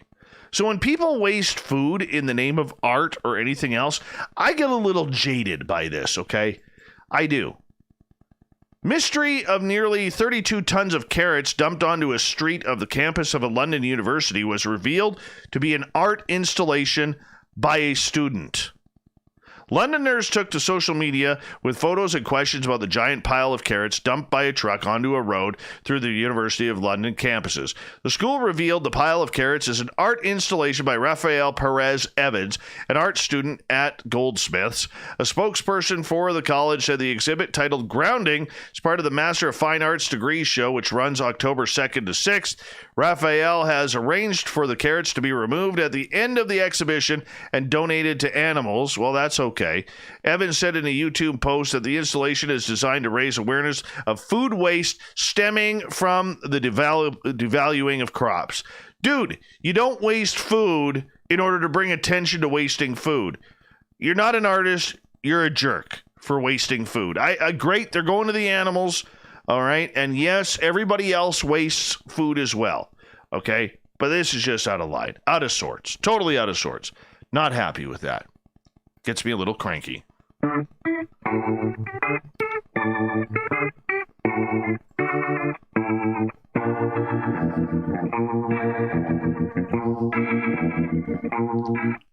Thought of the Dave happens every night at this time, where we ask a question on our Facebook and Twitter pages, then read your responses on the air because we love the audience participation around here. Today's Thought of the Dave is as follows. We're at the start of Halloween season. What are some strange tales that should be investigated? John. Sorry, Dave. Nothing scarier than 2020. R.I.P. Halloween. Graham. Small spritlings who wear black and dance by the pale moonlight of spring. Haunted history. In BC, I think angels or guardian angels is a fascinating subject. Had one experience that I can't explain any other way. Oddly, I was thinking about it. Not spooky, but intriguing. Dominic wants more reports on the Rendlesham Forest. I think that one's been beaten to death. I really do. Let's move on here. Alex. Oh, he got a bunch. Gray Manna, Ben McDewey. Chernobyl, Man Monkey, more caves, zombies in Haiti. Davey. Why in the UK have we adopted US-style Halloween celebrations? Why do some people eat breakfast for lunch or dinner? You know? Exactly, Davey. Exactly. Never a need for breakfast for dinner. Penman. Why Carl hasn't returned to your place, Dave? We need to know. And Daryl gets final word. Joplin, Missouri. I want to know what the spooky lights are all about. Thank you for everybody participating in the Thought of the Day. We'll do it all again tomorrow on Facebook and Twitter. Thanks to Captain Shirk for a wonderful news hour, or half hour that would be, on the SOR Newswire. And to John Olsen for coming on in and giving us a great discussion about his latest book, Stranger US. Oh yeah, it was a fun show tonight. Absolutely fun. As we kick off a brand new month here on Spaced Out Radio. Hey, we're in the Halloween running area here.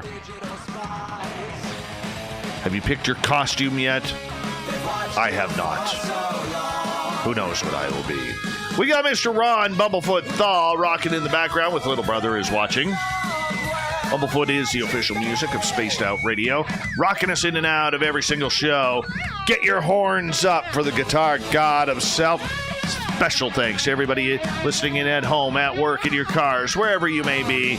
Everybody in our chat rooms on Spreaker, YouTube, LGAB, Revolution Radio, Facebook, Space Travelers Club at our website, and on Twitter at hashtag Spaced Out Radio. You were absolutely fantastic tonight.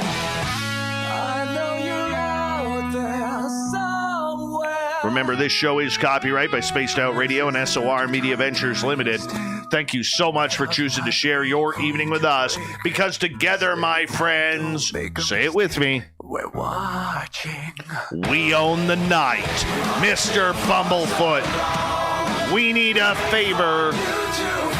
We need you to take us home.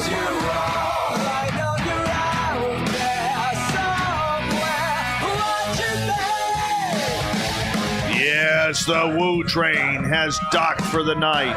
But tomorrow, my friends, we're going to ride again. Your seats are always available. Your tickets never expire. And if you want to bring a friend, we got room for them too. Have a great night, everyone. Good night.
Oh, yeah. Maybe I'll turn my mic up.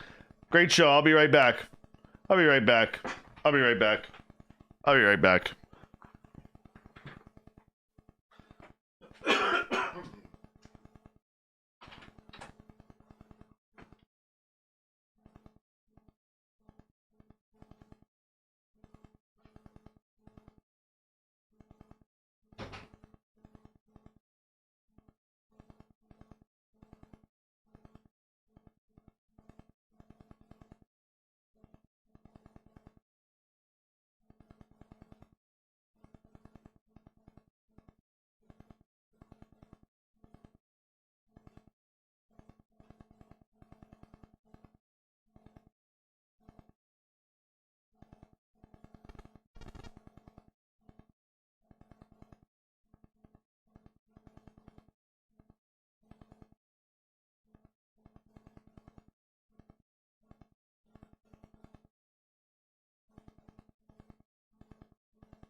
right. Let's download this bad boy. Boy, we dropped like 21 people. All right. Well, let's, we've got this thing going. I guess I should kind of expect that, considering I kind of walk away for a couple minutes. Hi, Grady. Welcome to Spaced Out Radio's chat room. What did Jules say that made you spit out your lipstick? Oh, yes.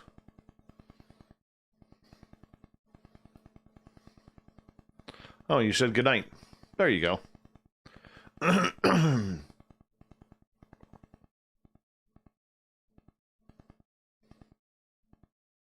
All right, there's our audio. There is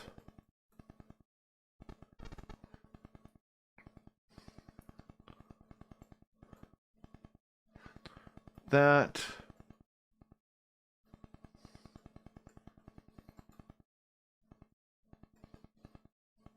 Gil, the reason why I cough so much is because all day, every day, what I end up doing is talking. I talk a lot during the day. So by the time the night comes along, my throat is dry and it is sore. And, excuse me.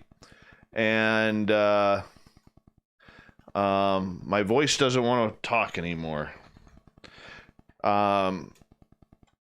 Because I do work full time during the day. I do this at night. I moonlight doing this. So all day, every day, I am talking. So by the time the evening comes around, my voice doesn't want to work anymore.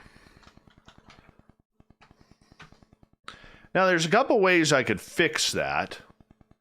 I could probably get some lozenge spray. I ran out of Fisherman's Friends tonight, which are a blessing. And I probably should be drinking more water than iced tea at this time, but I really like my iced tea because there's just a little bit of caffeine in there, and sugar, which keeps me going for the night. But I probably should have a glass of water in here as well. So that's the reason why at the end of each show, my throat is kind of done. Like when I go to bed at night, like after I'm done all of this, my throat is like happy. I go drink like a couple glasses of water just to revitalize everything, I guess. Is that the proper way to put it? I don't know. So that's the reason. I got a face for radio too, Gil. Face for radio.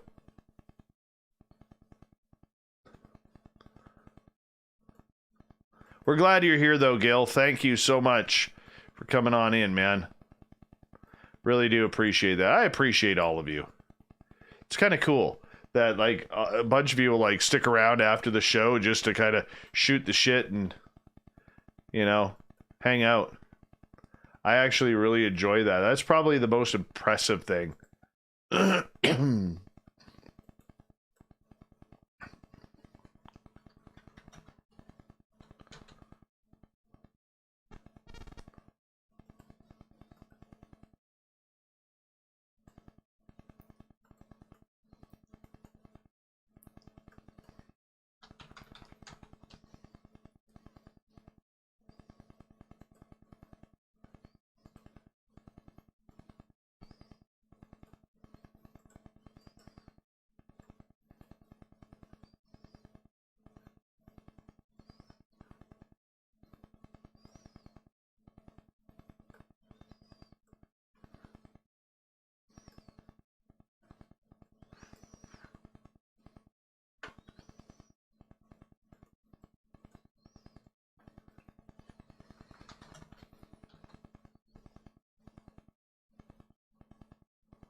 No. Well, he said that somebody came in.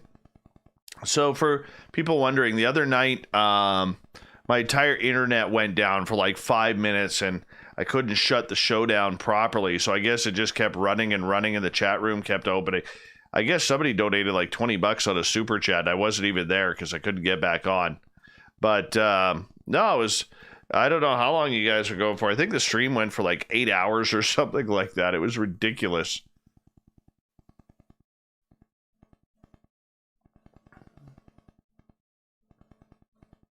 Good for you guys, though. You know, the cool part about it is if you all join the Space Travelers Club on our website, we have a chat room there that you guys could keep going on, too. There's no time limit on that one, because, like, when I shut down the show, obviously the show, or the chat room ends. Uh-huh. It's number 5? Yeah.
So, almost here.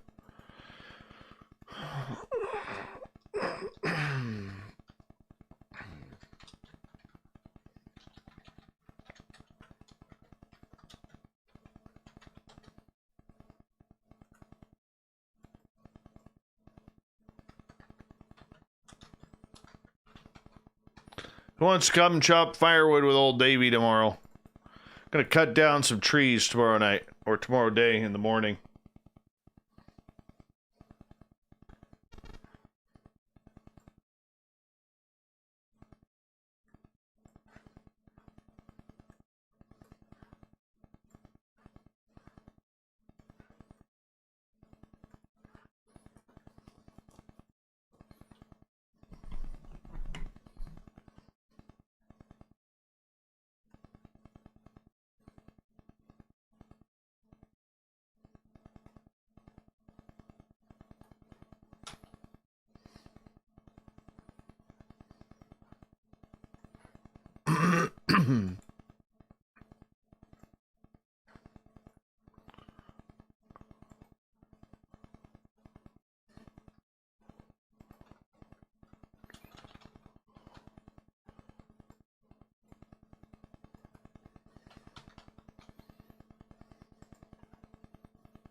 This is...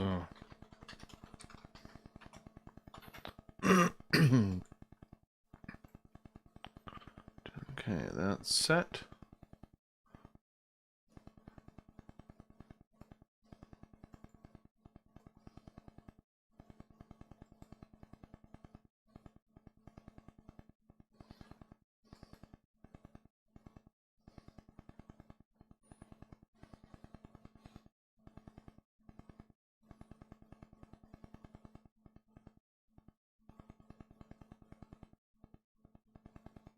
Yeah, I never noticed.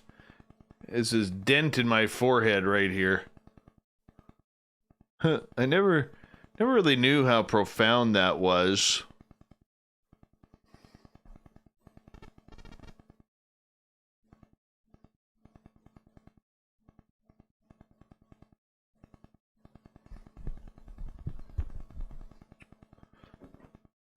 Hey, where in Asia are you, Ibarata? We try and keep track of everybody who's from different countries here.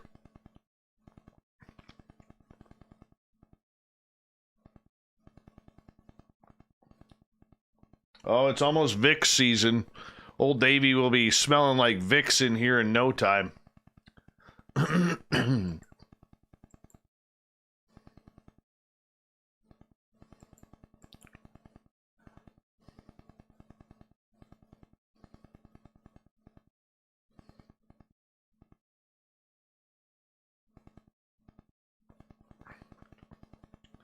Do I work for the CIA? No.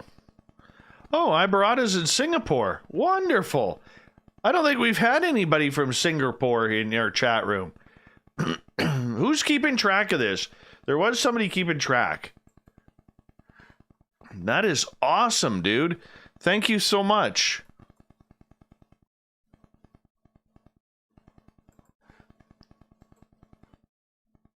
All right, everyone. Time to get your verification codes ready for verification time. Because you know you all want to be verified. All right, let's get the verification code ready here. Let me just add the file.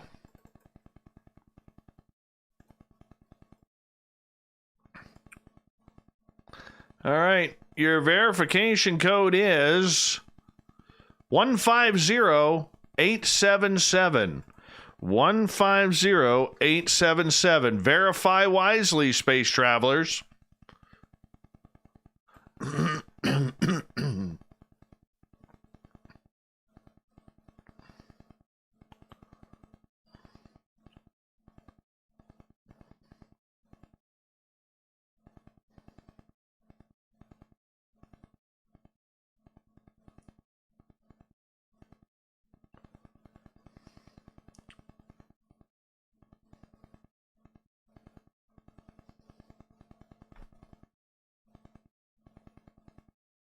Oh, you just guess it. You just guess the code.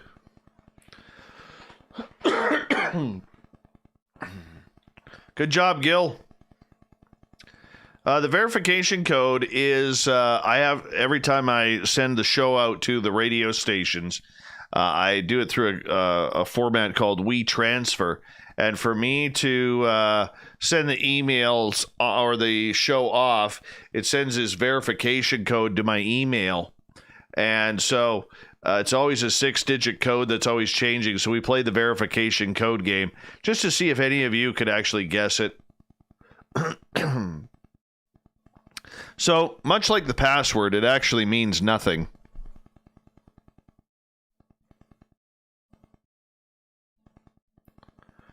Bomber, I want to see you in lipstick.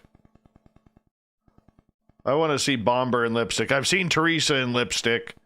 I've seen Nikki in lip balm, because she's a lip balm kind of girl. It's like when everybody asks, well, what's the password for? Because the Desert Clam sets the password each and every night. What's the password for? Exactly. It's a riddle. What is the password for? Exactly.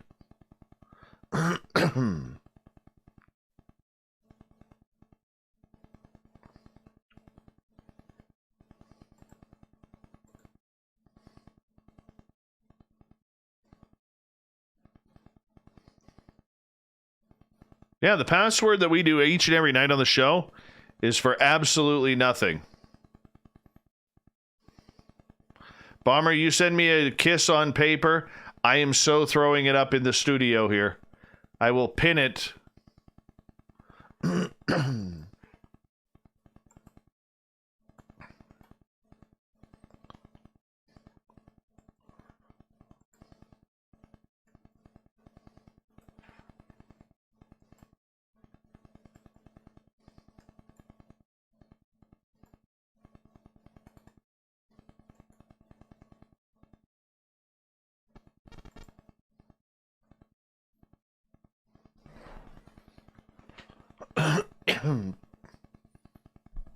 dude, where's your password? Dave, I mean, I can't do everything here, you know?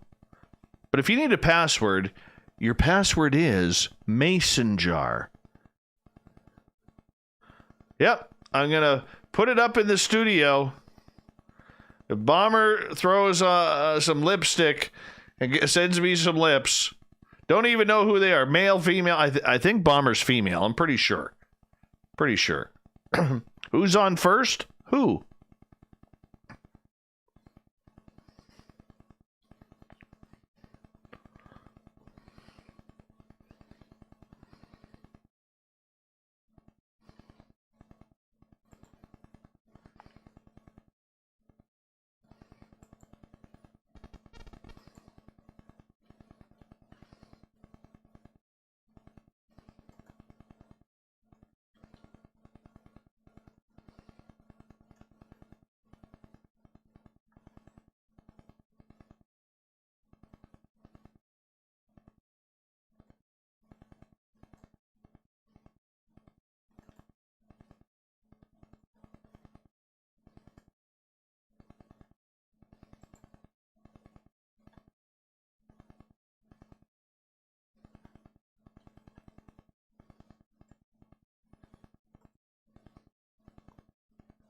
I'm not frozen.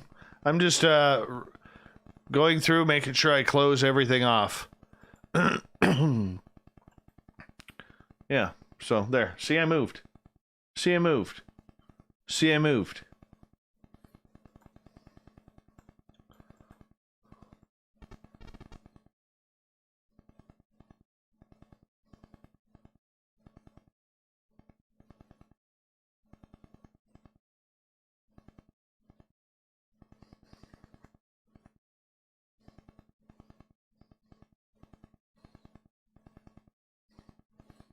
Notice the hair is getting longer?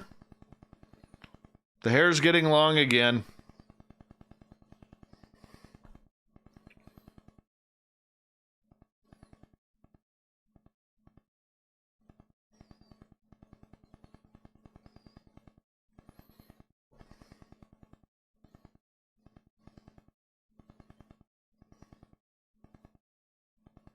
It does have a nice sheen to it, though. So, the truth of the matter is, I gotta tell you this. So, I went to my local grocery store here, about 3 months ago, because I ran out of hair gel. And this was shortly after I had got my hair cut. And, anyways, thank you, Nikki. Love ya. Anyway, so I get my hair cut, and I'm like, oh, well, it's short again. I got to start putting hair gel in it, so that way it kind of holds. And, I go to my grocery store, because I didn't want to drive into town, and they have no hair gel. They have Brill Cream. Yes, Brill Cream. So anyways, I grabbed this tube of Brill Cream because mainly out of nostalgia. I remember my grandfather used Brill Cream, and I thought it was hilarious, so I grabbed this, and it's just shit. It's honestly just shit. So I go get some hair gel, and I ran out of hair gel and forgot to get some this past weekend and right through. So I look at my Brill Cream and I load it up on Brill Cream. Anyways, it was more than a dab. So now my hair is like filled with Brill Cream. I don't even know. I could probably do anything I want with it right now. And let's try that out. There we go. You know, look how horrible that is. And it's just going. It's just going. So I gotta go get some new hair gel.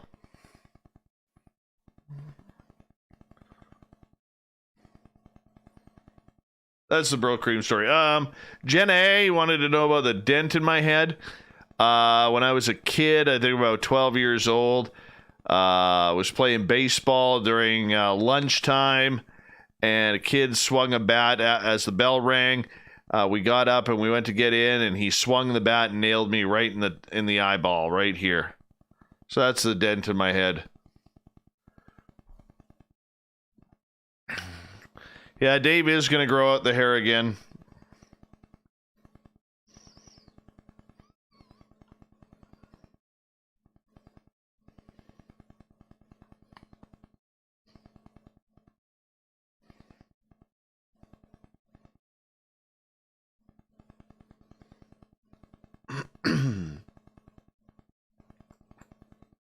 All right, that is uploaded there too.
Corns wants my beard hair.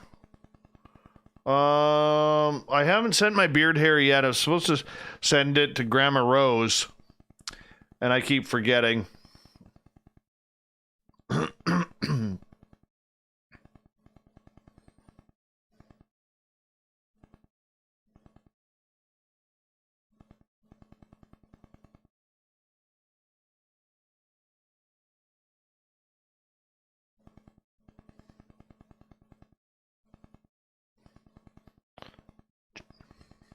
Jason Offutt tomorrow night on the show.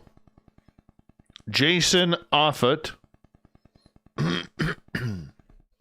journalist, journalism teacher, UFO paranormal writer.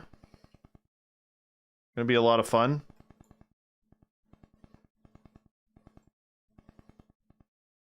So yeah, it's that time of the night, everyone, where old Davey is gonna head off to bed because I gotta get into the forest in the morning. Try and get in and out. I got to work on it. Oh, before I go, I wanted to tell you,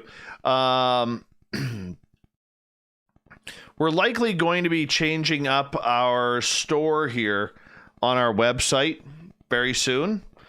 And I have a lady in my town who I'm going to be speaking with tomorrow regarding a bunch of new product, and we're going to get hats made and t-shirts and new logos and everything that we need for the store to be a little bit more successful. We could ship it all over the world.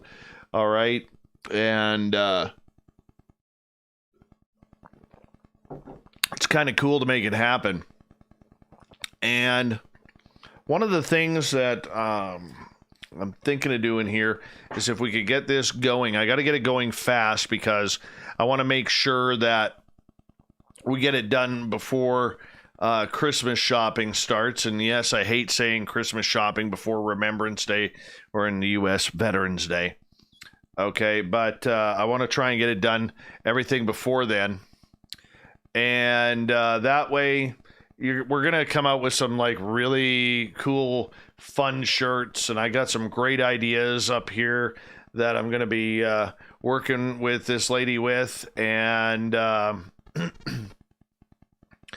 yeah, so I'm going to get some specific t-shirts made up and we're going to get some stickers involved. And I'm thinking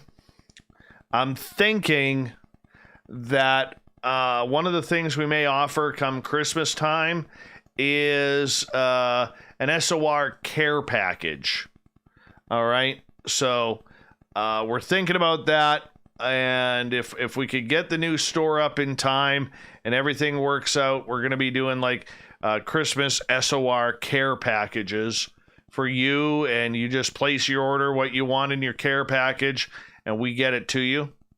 And who knows, it may even come with an autographed piece of coaxial cable, courtesy of cable guy Matt. Remember, you can't buy those in stores. And so that's kind of what we're thinking. Yeah.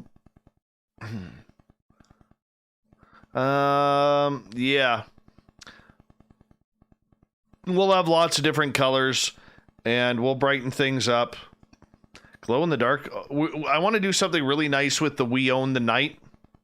Hey, Xavier, how you doing? So, anyways, they may include the candles like we have here. So, I'll see about getting those made. Some Carl candles and on from there. But, yeah. Hey, Grendel. Amarillo, Texas. Very cool.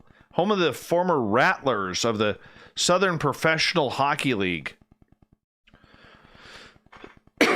So anyways, got some really good ideas coming up, and that will benefit all of you.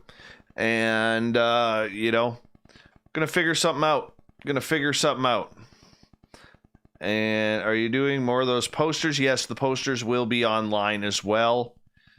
20-ounce mugs, SOR, and We Own the Night. I'll see if she could get mugs. All right. But yeah, that's what we're going to do. So I'm going to look into it a little bit more tomorrow. And and we'll figure it on out. Much love to all of you. Remember, thank you so much to Kyle, Grendel, Carl, and Cat Chaser for the super chats. Make sure if you're new, you hit that subscribe button, hit that thumbs up. We're starting to get a lot more thumbs up during the show now, which is cool. Very cool.